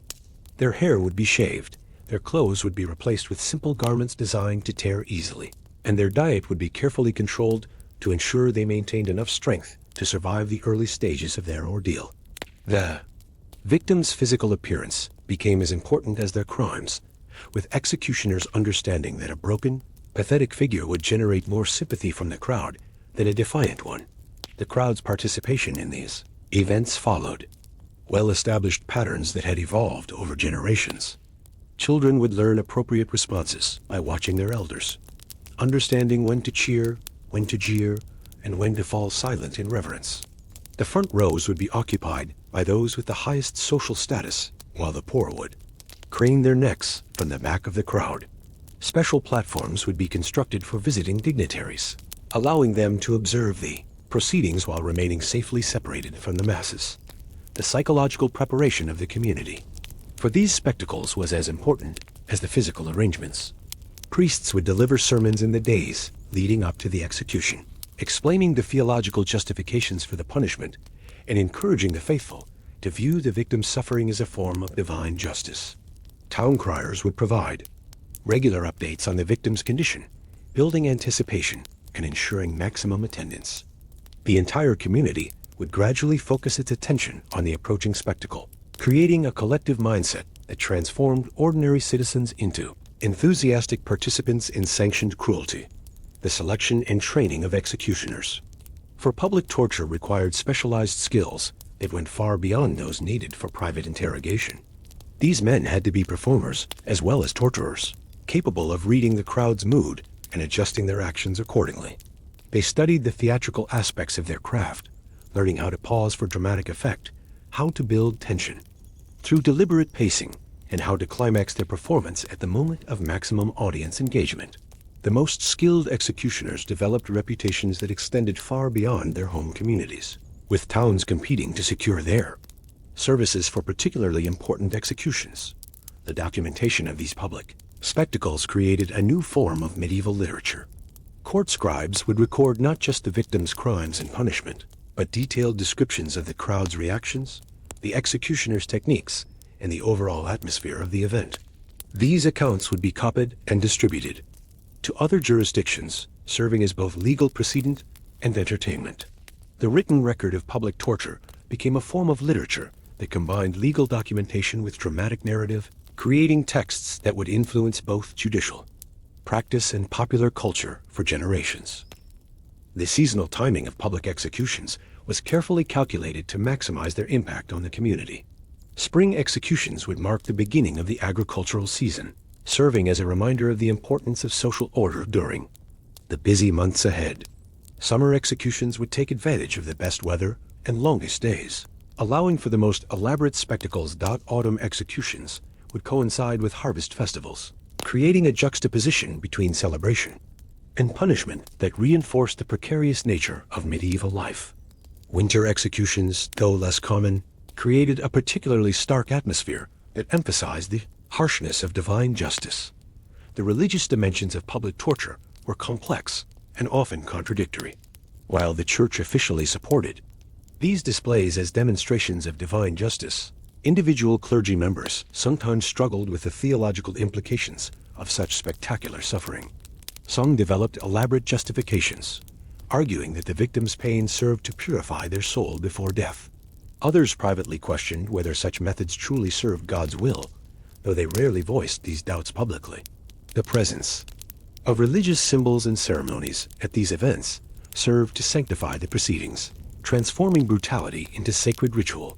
The social hierarchies of medieval society were reinforced and displayed through the arrangements for public torture. The positioning of spectators reflected their status within the community, with nobles observing from covered platforms while commoners stood in the open square. The victim's social class would influence the nature of their punishment, with elaborate tortures reserved for those whose crimes were seen as particularly threatening to the established order. The executioner's social position was complex, simultaneously essential and marginalized, respected for his skills, yet shunned for his association with death. The aftermath of these public spectacles extended far beyond the immediate event. The scaffold would remain in place for days, serving as a reminder of the price of transgression. Children who had witnessed the execution would carry the memory with them for the rest of their lives, some becoming more compliant citizens as a result, others developing a deep-seated fear of authority that would influence their every interaction with the established order. The stories of particularly spectacular executions would be told and retold, growing in the telling and becoming part of the community's collective memory. The evolution of public torture techniques reflected changing social needs and technological capabilities. Early medieval public punishments were relatively simple affairs, but as communities grew larger and more complex, so too did their methods of public spectacle. The development of new instruments and techniques was driven not just by a desire for more effective punishment, but by the need to maintain the audience's interest and engagement. The most successful executioners were those who understood that their primary role was not just to inflict suffering, but to create an entertaining and memorable experience for the watching crowd. The international dimension of public torture created a form of cultural exchange that spread techniques and innovations across medieval Europe. Executioners would travel from town to town, sharing their methods and learning new approaches. The reputation of a community's public executions could influence diplomatic relations, with some rulers deliberately cultivating fearsome reputations for their judicial practices as a form of psychological warfare against potential enemies. The scaffold became a stage not just for local justice, but for the demonstration of power that could influence the balance of regional politics. The decline of public torture came not from moral awakening, but from practical considerations. As societies became more complex and literate, the need for such dramatic displays of authority diminished. The rise of professional law enforcement reduced the reliance on public spectacle as a means of maintaining order, while changes in legal philosophy began to emphasize consistency and predictability over dramatic demonstration.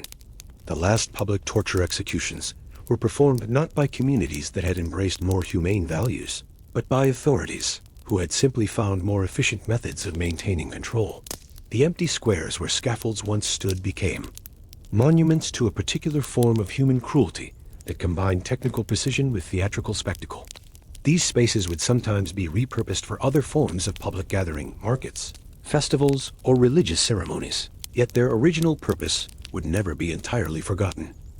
The ghosts of public torture seem to linger in these places, serving as silent reminders of humanity's capacity for transforming suffering into entertainment and justice into spectacle, ensuring that the lessons of these dark performances would continue to echo through the centuries long after. The last scaffold had been dismantled. Segment 3.2, The Breaking Wheels Revolution. At the center of the scaffold stands the most imposing instrument of public torture, the breaking wheel, a massive wooden circle mounted horizontally on a tall post, its surface scarred by countless applications of its grim purpose. The wheel itself is a masterpiece of medieval engineering, constructed from oak planks bound with iron hoops, its diameter carefully calculated to accommodate the spread of human limbs. The wood has been seasoned for years before use, ensuring that it will not crack or splinter under the tremendous forces it must endure. The process begins with the victim being bound spread eagle across the wheel's surface, their limbs positioned over carefully marked points where the wheel's structure is strongest. The executioner moves with practiced precision, testing each rope and knot to ensure that the victim will remain securely positioned throughout the ordeal to come.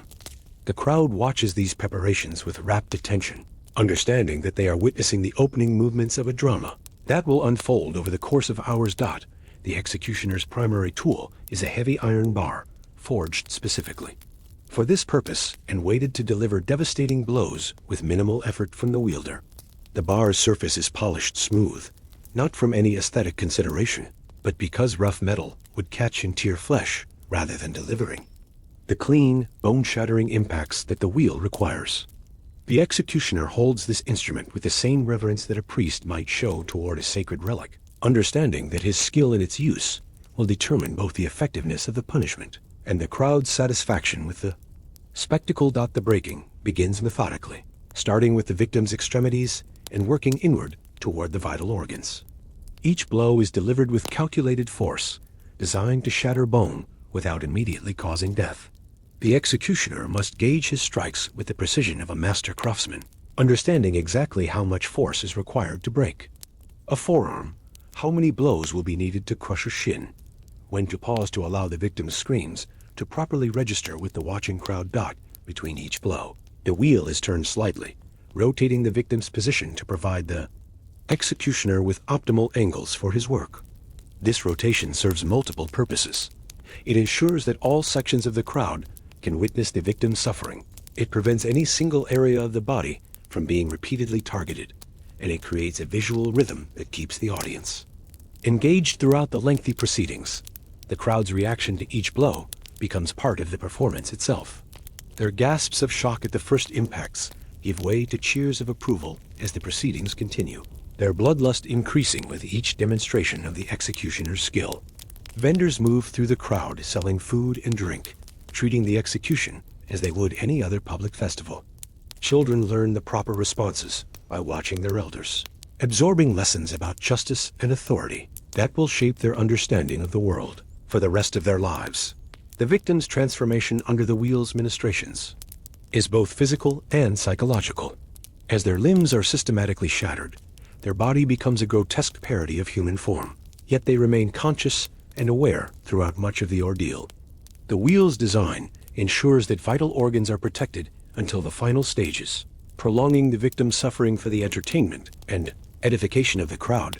The executioner maintains a running commentary throughout the proceedings, explaining his techniques to the crowd, describing the victim's crimes, and occasionally pausing to ask if the condemned has any final words to offer. This verbal element transforms the torture from mere brutality into a form of public education, teaching the assembled masses about the consequences of transgressing against the established order.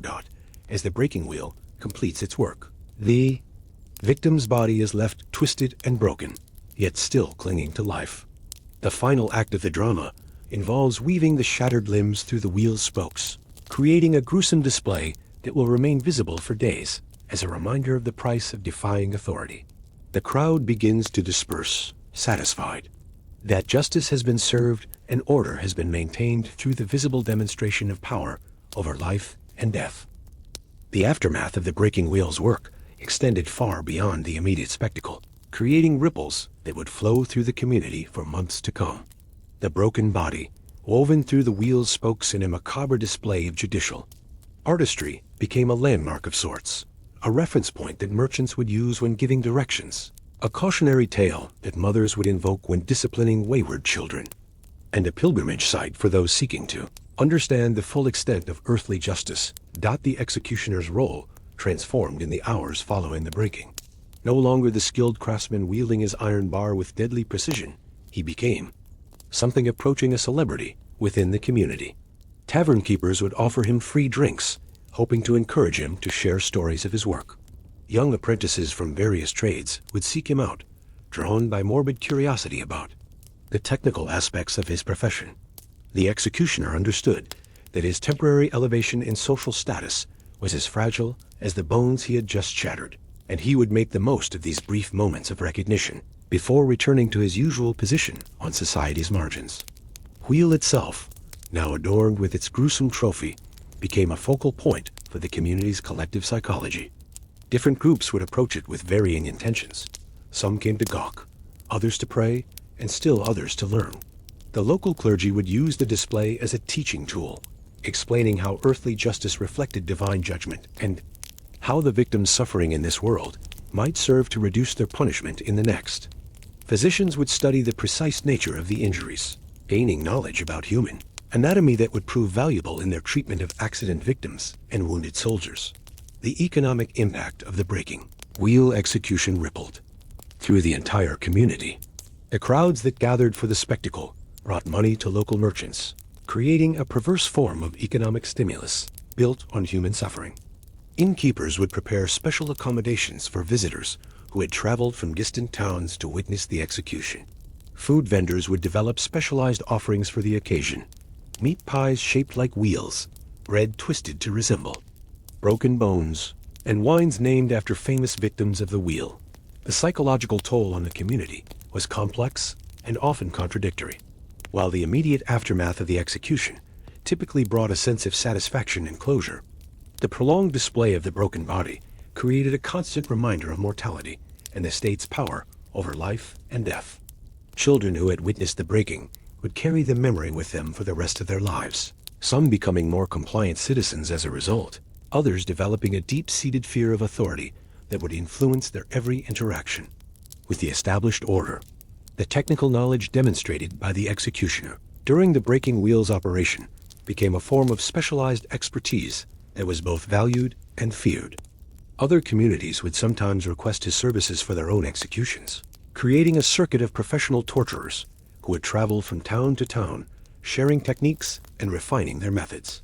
These practitioners developed their own professional culture, complete with trade secrets, specialized tools, and a grim code of ethics that governed their interactions with both victims and audiences.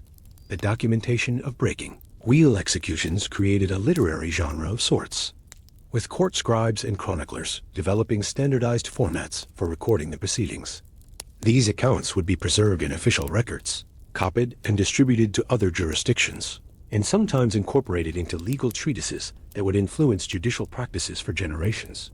The precision with which these documents describe the technical aspects of the breaking process reveals the extent to which systematic cruelty had become institutionalized within the medieval legal system. The breaking wheel's influence extended beyond the immediate community to affect regional and even international perceptions of justice and authority. News of particularly spectacular executions would travel along trade routes, carried by merchants who understood that such stories were valuable currency in tavern conversations and market gossip. The reputation of a community's executioner could become a factor in diplomatic negotiations, with some rulers deliberately cultivating fearsome reputations for their judicial practices as a form of psychological warfare against potential enemies. The seasonal timing of breaking wheel executions was carefully considered by medieval authorities. Spring executions would ensure that the display remained visible throughout the growing season, serving as a constant reminder during the period when agricultural work might otherwise occupy the community's full attention. Summer executions would maximize the crowd size, as travel was easier and agricultural work less demanding. Winter executions created a particularly stark contrast between the warmth of community gathering and the cold reality of judicial punishment. The breaking wheel's legacy in folk culture proved remarkably persistent, inspiring songs, stories, and artistic representations that would outlive the institution itself. Balladeers would compose verses about famous victims, often transforming them into tragic heroes whose suffering served to highlight the cruelty of their judges rather than the justice of their punishment. These cultural artifacts served to preserve the memory of the breaking wheel long after the last execution had taken place, ensuring that its psychological impact would continue to resonate through subsequent generations. The wheel's construction and maintenance required specialized craftsmen who formed their own guild-like associations. These artisans took pride in their work, understanding that a poorly constructed wheel could result in a botched execution that would reflect badly on the entire community. They developed techniques for treating the wood to prevent splintering, for forging the iron reinforcements that would withstand repeated use, and for calculating the precise dimensions that would accommodate victims of various sizes while maintaining structural integrity. The religious implications of the breaking wheel were complex and often contradictory. While the official church position supported the use of judicial torture as a means of maintaining divine order on earth, individual clergy members sometimes struggled with the theological implications of such spectacular suffering. Some developed elaborate justifications for the wheel's use, arguing that the victim's pain served to purify their soul before death. Others privately questioned whether such methods truly served God's will, though they rarely voiced these doubts publicly. Breaking wheel's eventual decline came not from moral awakening, but from practical considerations. As legal systems became more sophisticated and alternative methods of punishment were developed, the wheel's spectacular nature began to seem excessive rather than necessary. The rise of professional law enforcement reduced the need for such dramatic displays of state power, while changes in theological thinking began to emphasize divine mercy over earthly justice. The last breaking wheel executions were performed not by communities that had embraced more humane values, but by authorities who had simply found more efficient methods of maintaining control. The empty scaffolds where breaking wheels once stood became monuments to a particular form of human cruelty that combined technical precision with theatrical spectacle. These sites would sometimes be repurposed for other forms of public gathering, markets, festivals, or religious ceremonies, yet their original purpose would never be entirely forgotten. The ghosts of the wheel's victims seemed to linger in these spaces, serving as silent reminders of humanity's capacity for transforming suffering into entertainment and justice into spectacle. Not all public punishments involved the dramatic brutality of the breaking wheel or the finality of execution. The medieval justice system also employed more subtle forms of public humiliation, designed to shame and degrade rather than maim or kill. The pillory and stocks represented this gentler face of medieval punishment, yet their psychological impact could be just as devastating as any instrument of physical torture. The pillory stands at the edge of the market square, a simple wooden frame with holes cut to accommodate a human head and hands. Unlike the elaborate scaffolds used for executions, the pillory is a permanent fixture of the medieval town, as much a part of the landscape as the well or the market cross. Its very ordinariness makes it somehow more ominous than the spectacular instruments of execution. This is punishment made routine, suffering reduced to the level of everyday municipal maintenance. The victim secured in the pillory becomes a target for the crowd's collective anger and frustration. Medieval life was hard for everyone, filled with uncertainty, disease, and want. The opportunity to direct their accumulated grievances toward a sanctioned target provided the populace with a form of emotional release that was both legally sanctioned and socially encouraged. The person in the pillory became a lightning rod for all the community's unexpressed rage. The projectiles hurled at the pillory's occupant ranged from relatively harmless items like rotted vegetables and animal dung to more dangerous objects, like stones and broken pottery. The crowd's aim was not necessarily to cause serious injury, but to demonstrate their disapproval and superiority over the condemned. Each thrown object carried with it not just physical impact, but social condemnation. The community's collective rejection of the individual who had transgressed against their shared values. The medieval mind drew clear distinctions between different types of crimes and their appropriate punishments. The pillory was typically reserved for offenses against community standards, rather than crimes against persons or property. Bakers who sold underweight loaves, alewives who watered their beer, merchants who used false measures, these were the typical occupants of the pillory. individuals whose crimes struck at the bonds of trust that held medieval society together. The duration of pillory punishment was carefully calibrated to match the severity of the offense. A first-time offender might spend only an hour exposed to public scorn, while repeat offenders could find themselves locked in place from sunrise to sunset. The timing was crucial. Market day would see the largest crowds and therefore the most intense humiliation, while punishment on quieter days might be almost tolerable by comparison. The psychological impact of pillory punishment extended far beyond the actual time spent in the device.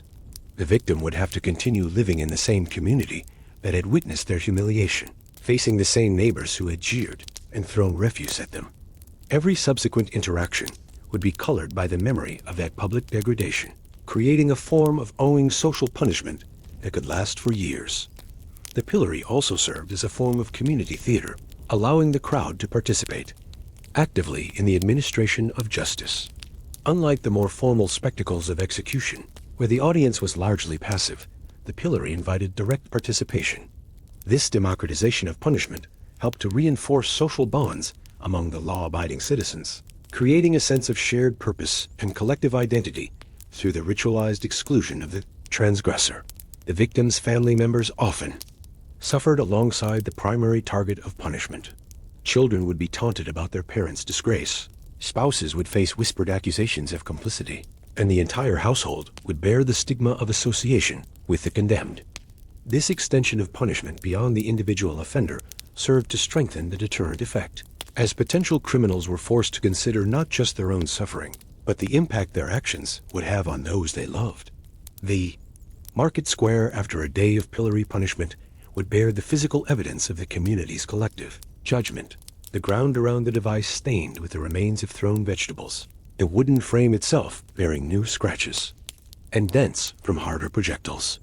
These marks became part of the pillory's ongoing testimony to the consequences of transgression, visible reminders that would greet every subsequent offender who found themselves locked in its unforgiving embrace. The maintenance of the pillory itself became a specialized municipal responsibility, requiring craftsmen who understood both the practical and psychological requirements of the device. The wood had to be seasoned properly to prevent warping that might allow escape, while the holes had to be cut to precise dimensions that would accommodate most adult necks and wrists without causing immediate strangulation or circulation loss.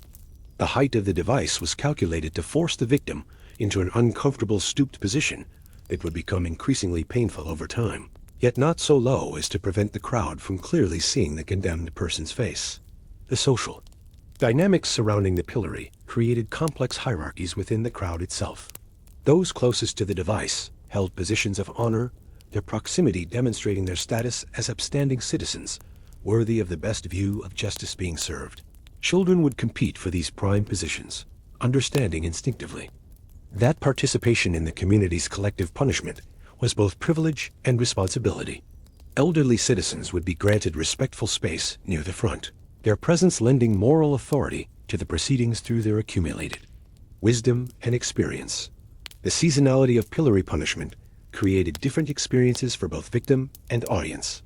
Summer exposures were particularly brutal, with the victim forced to endure not just public humiliation, but the blazing heat of the sun beating down on their immobilized head and shoulders.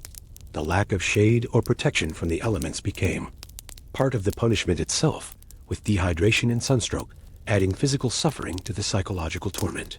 Winter punishments brought their own special cruelties, as freezing temperatures and occasional snow created conditions that could be genuinely life-threatening for someone unable to move or seek shelter. The economic implications of pillory punishment rippled through the medieval marketplace in unexpected ways. Vendors would position themselves strategically near the device, selling ammunition for the crowd's use, overripe fruits, spoiled vegetables, and other projectiles that might otherwise go to waste. This created a perverse form of recycling, where the community's refuse found new purpose as instruments of justice.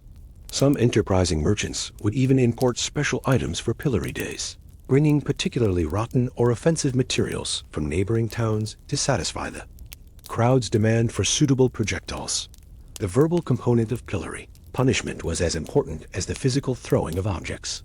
The crowd would engage in elaborate forms of ritual mockery, developing traditional chants and songs specifically for these occasions. These verbal assaults were carefully crafted to maximize humiliation while staying within the bounds of community standards. The condemned person would be forced to listen to detailed recitations of their crimes, embellished and exaggerated for dramatic effect, while being unable to respond or defend themselves.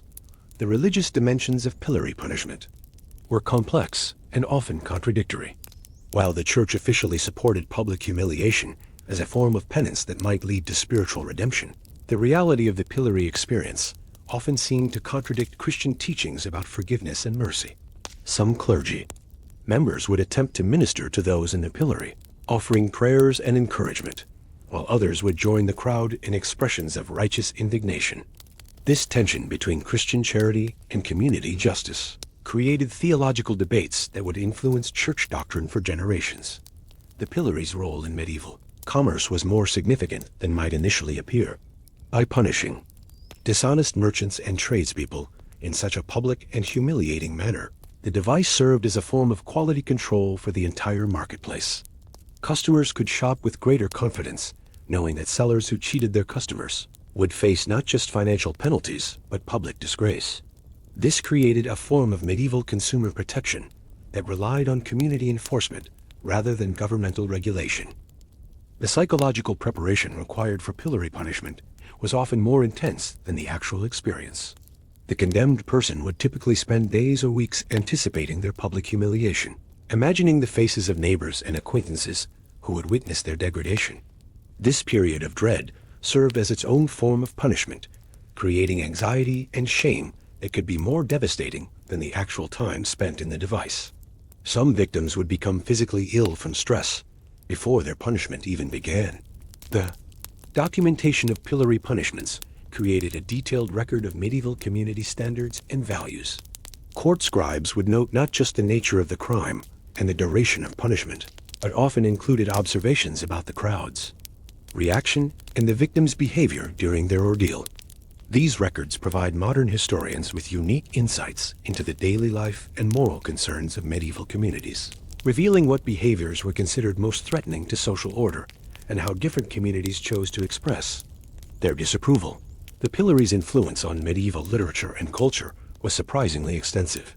Balladeers would compose songs about famous pillory cases. Morality plays would feature scenes of public humiliation as examples of divine justice, and popular stories would use the device as a symbol of the consequences that awaited those who violated community trust.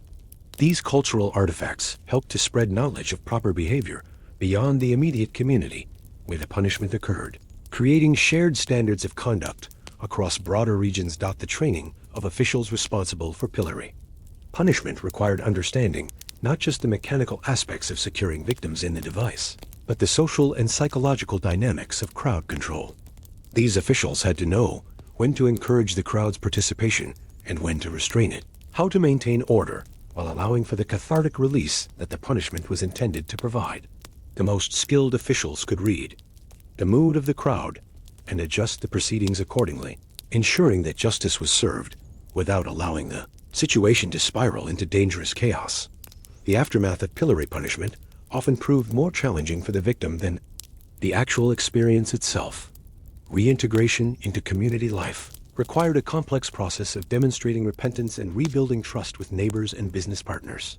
Some victims would leave town entirely, seeking fresh starts in communities where their disgrace was unknown. Others would remain and gradually work to restore their reputations through years of exemplary behavior. The success of this reintegration process often depended on the nature of the original crime and the victim's apparent sincerity in accepting responsibility for their actions. The evolution of pillory design reflected changing community needs and advancing craftsmanship techniques. Early devices were crude affairs, roughly hewn from local timber, and barely adequate for their purpose. Over time, communities began to take pride in their pillories, commissioning elaborate designs that incorporated decorative elements and improved functionality. Some towns would compete with their neighbors to create the most impressive or effective punishment devices, leading to innovations in both design and application that would spread throughout medieval Europe. The decline of pillory punishment came gradually as changing social attitudes and legal reforms made public humiliation seem increasingly inappropriate. The rise of more private forms of punishment, combined with growing concerns about the potential for mob violence, led many communities to abandon their pillories in favor of fines, imprisonment, or other penalties that did not require public participation. The empty pillories that remained in market squares became monuments to a particular form of justice that had once seemed natural and necessary, but had gradually lost its place in an evolving society. The legacy of the pillory extended far beyond its practical use as an instrument of punishment. It represented a particular vision of justice that emphasized community participation, public accountability, and the power of shame to modify behavior. While modern societies have largely abandoned such public forms of humiliation, the psychological principles underlying pillory punishment continue to influence contemporary approaches to criminal justice, social media shaming, and community-based corrections. The empty wooden frame standing silent in the market square serves as a reminder of humanity's long struggle to balance the needs of justice with the demands of mercy, and the complex relationship between individual transgression and collective response. The physical deterioration of abandoned pillories became a form of unintended historical commentary on the communities that had once used them. Weather would gradually wear away the sharp edges of the wooden frame, softening the harsh lines that had once held human necks and wrists in unforgiving grip. Rain would darken the wood and encourage the growth of moss and lichen, creating an almost pastoral appearance that belied the device's grim purpose. Children who had no memory of the pillory's active use would sometimes play around these decaying structures, their laughter echoing in spaces that had once resonated with cries of shame and humiliation. The irony was not lost on older residents who remembered when these same children's parents or grandparents had stood among crowds hurling refuse at the condemned. Perhaps the most unsettling aspect of the pillory's legacy was how quickly communities could forget the intensity of their own participation in these rituals of public humiliation. Within a generation, the same families who had enthusiastically pelted victims with rotten vegetables would speak of such practices as relics of a more barbarous age, conveniently overlooking their own ancestors' eager participation in the spectacles. This collective amnesia revealed something fundamental about human nature: the capacity to distance oneself from uncomfortable truths about community complicity in sanctioned cruelty. The silent pillory frames scattered throughout former medieval settlements stand as mute witnesses to this phenomenon, their weathered wood bearing testament to both the brutality humans can inflict upon one another and the remarkable speed with which such brutality can be forgotten, normalized, and ultimately dismissed as the product of less enlightened times. Return now to the darkness of the torture chamber, where the ultimate goal of all these instruments and techniques finally reveals itself. After hours or days of psychological and physical pressure, the moment arrives when the human spirit can endure no more. The confession that emerges from this breaking point is rarely the dramatic proclamation of guilt that popular imagination might suggest, but rather a quiet, broken whisper that signals the complete collapse of resistance. The torturer has been waiting for this moment with infinite patience, watching for the subtle signs that indicate his subjects approaching surrender. The change often begins in the eyes, a shift from defiance to desperation, from hope to resignation. The victim's breathing becomes shallow and rapid. Their voice takes on a different quality, and their responses to questions begin to change in ways that speak to their deteriorating mental state. The confession itself may bear little resemblance to any actual truth. The medieval justice system understood this paradox, but accepted it as the inevitable result of their methods.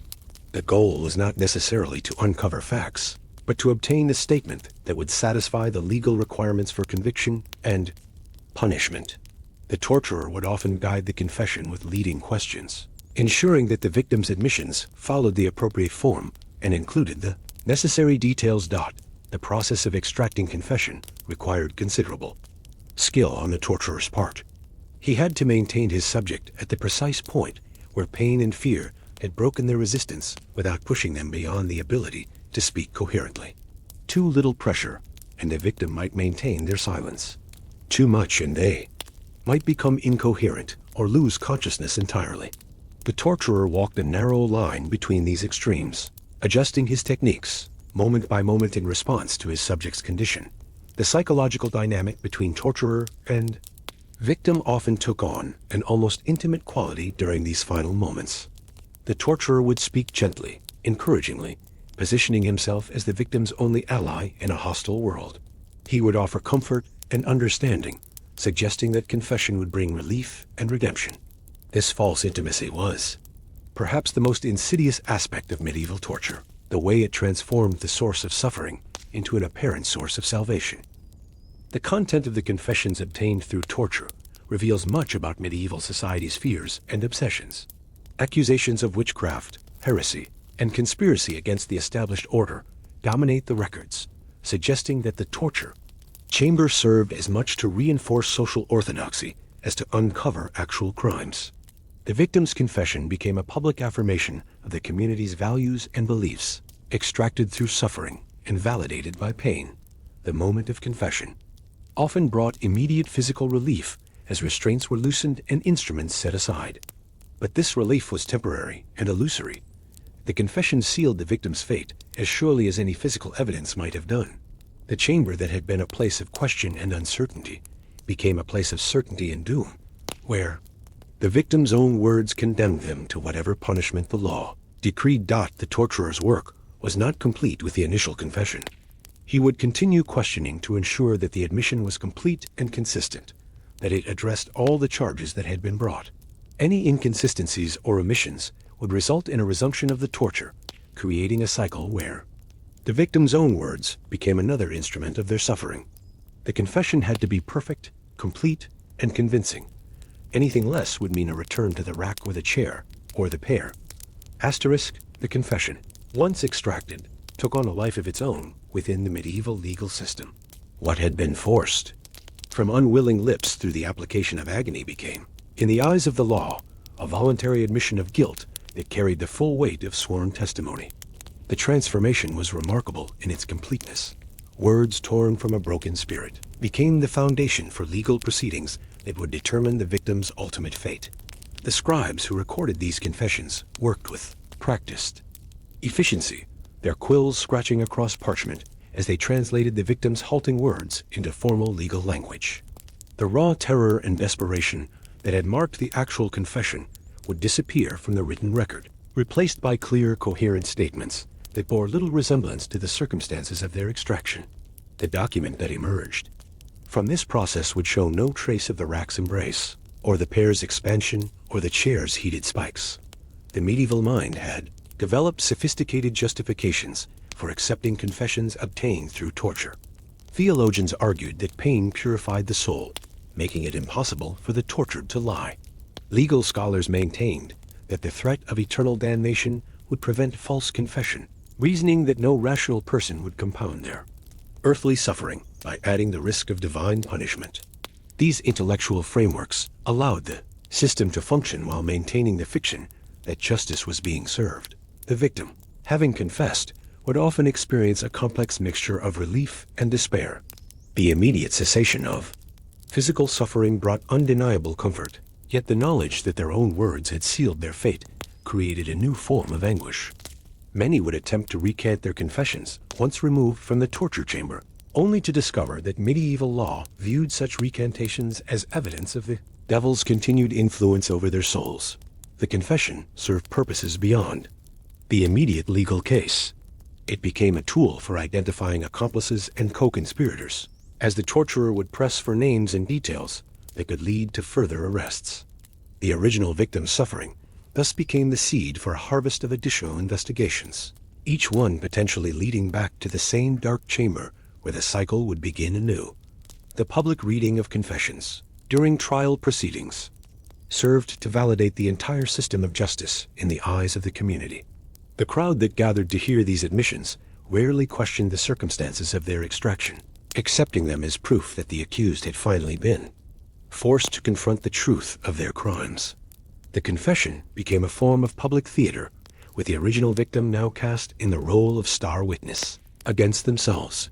The ritualistic nature of confession reading transformed the courtroom into a stage where the victim's own words became the primary evidence against them.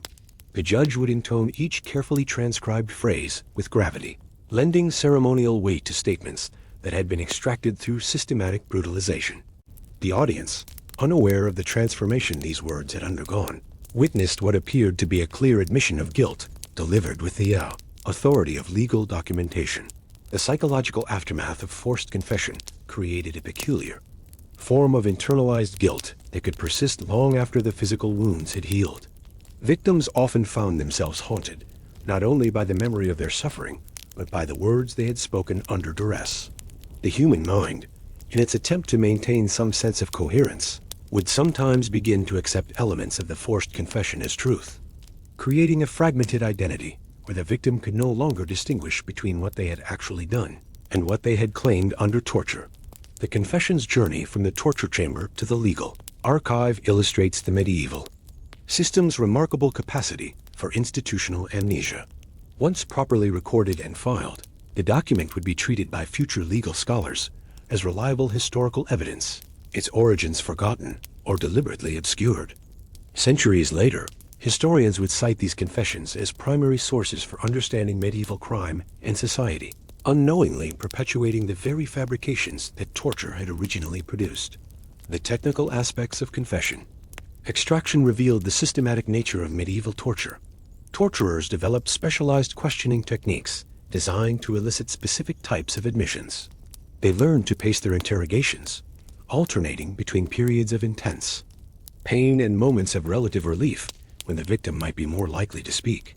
The questions themselves were carefully crafted to guide the victim toward particular conclusions, creating confessions that would satisfy legal requirements while serving the broader political and social needs of the community. The economic value of confessions created additional incentives for their extraction. A properly detailed confession could lead to the seizure of the victim's property, the identification of valuable accomplices, or the resolution of long-standing legal disputes. The torture chamber thus became not merely a place of punishment, but a source of information that could generate significant financial returns for the tyrants. Authorities involved thought the preservation of these confession documents in medieval archives speaks to their perceived importance within the legal system. Careful storage, detailed cataloging, and protective measures ensured that these forced admissions would survive long after their creators had perished. The documents became part of the permanent record of justice, their true origins gradually obscured by the patina of historical respectability. The confession's power extended beyond the immediate legal proceeding to influence the victim's social identity permanently. Even those who survived their ordeals found that their forced admissions had become part of their public persona, defining how they were perceived by their community. The words spoken under torture became more real in the social consciousness than the person's actual character or behavior. The modern reader, encountering these medieval confessions in historical documents, faces a profound interpretive challenge. How does one distinguish between genuine admissions and forced fabrications, when the very system that produced them was designed to obscure this distinction? The medieval torture chamber created a documentary legacy that continues to deceive scholars and readers centuries after the instruments themselves fell silent. The confession's ultimate irony lay in its transformation from a tool of justice into an instrument of historical deception. What began as an attempt to extract truth through suffering ended as a permanent record of lies that would outlive both the victim and the system that created them. The empty torture chamber may have fallen silent, but its false confessions continue to whisper their fabricated truths across the centuries, reminding us that the documents we trust as historical evidence may themselves be the product of humanity's darkest impulses. A final irony of medieval torture lay not in its brutality, but in its ultimate futility as a tool for discovering truth. The system that claimed to extract honesty through suffering instead created an elaborate machinery for manufacturing lies, yet this contradiction was invisible to those who operated within its moral framework.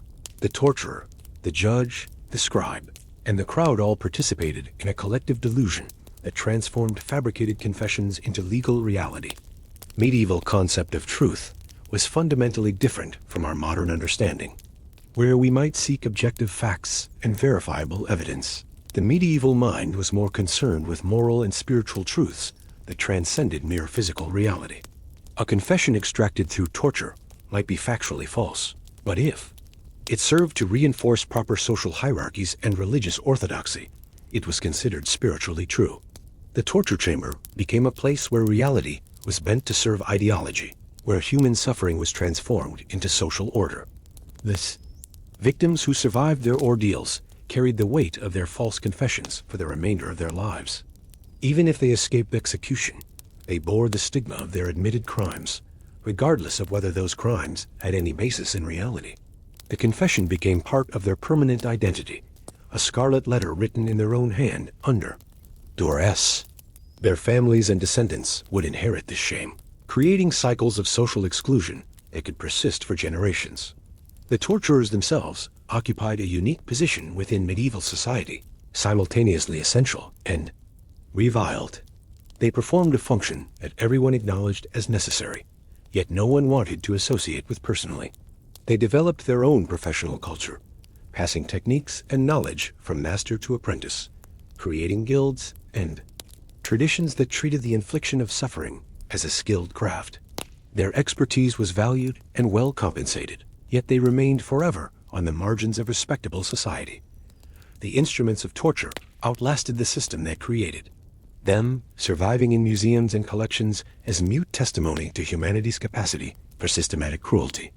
Yet even these artifacts fail to convey the full horror of medieval torture, which lay not in the devices themselves, but in the mindset that could justify their use. The rack and the pear and the iron chair were merely tools. The true instrument of torture was the moral framework that transformed suffering into righteousness. The medieval torture chamber served as a laboratory for exploring the limits of human endurance, both physical and psychological. The knowledge gained in these dark places informed not just legal proceedings, but medical understanding, military tactics, and religious practices. The torturer's intimate knowledge of pain and fear made him a valuable consultant to anyone who sought to control or influence human behavior. The chamber became a classroom where lessons in power and submission were taught through the medium of agony. The decline of judicial torture came not from moral awakening, but from practical considerations. As legal systems became more sophisticated and evidence-gathering techniques improved, torture became less necessary for securing convictions. The rise of professional law enforcement, the development of forensic science, and changes in legal philosophy gradually made the torture chamber obsolete. Yet the impulse that created these chambers, the desire to extract truth through suffering, never fully disappeared from human society. The legacy of medieval torture extends far beyond the historical period that created it. The psychological techniques developed in those stone chambers influenced modern interrogation methods. The legal precedents established through tortured confessions shaped later judicial systems, and the moral justifications used to legitimize suffering continued to echo in contemporary debates about the limits of state power. The chamber may be empty now, its instruments silent, but the questions it raised about truth, justice, and human nature remain as relevant today as they were in the darkness of the medieval world. In the end, the most disturbing aspect of medieval torture was not its brutality, but its banality, the way it was integrated into the ordinary functioning of society, accepted as a necessary tool of governance, and practiced by ordinary people who saw themselves as servants of justice, rather than agents of cruelty. The chamber stands empty now, its stones cold and silent, yet it continues to whisper its dark truths about the human capacity for both suffering and inflicting suffering, reminding us that the line between civilization and barbarism is far thinner than we might wish to believe. The contemporary study of medieval torture reveals disturbing parallels with modern practices we prefer not to acknowledge. The psychological techniques refined in medieval dungeons found new life in political interrogations, prison systems, and even corporate environments where psychological pressure is used to extract compliance. The language has changed, the instruments have become more subtle, but the fundamental logic remains: the belief that suffering can be a pathway to truth. The meticulous documentation that accompanied medieval torture sessions established precedents for the bureaucratization of cruelty. The scribes who recorded every scream, every fragmented confession, every moment of breakdown, created an archive of human degradation that would be echoed centuries later in cold clinical reports and administrative protocols. Medieval torture taught us that horror can be systematized, cataloged, and transformed into routine procedure. The architecture of torture chambers revealed as much about the medieval mindset as the instruments themselves. Built frequently in the lowest levels of castles and courts, these subterranean rooms symbolize the literal descent to the most primitive levels of human nature. Their thick walls not only contained the screams, but created a separate psychological space where normal societal rules were suspended. Physical isolation enabled moral isolation. What happened in the depths could be forgotten by the surface. The deepest irony of medieval torture lay in its capacity to corrupt not just the victims, but the entire judicial system that employed it. Judges who based their decisions on confessions extracted through force gradually lost the ability to distinguish between real evidence and fabrication.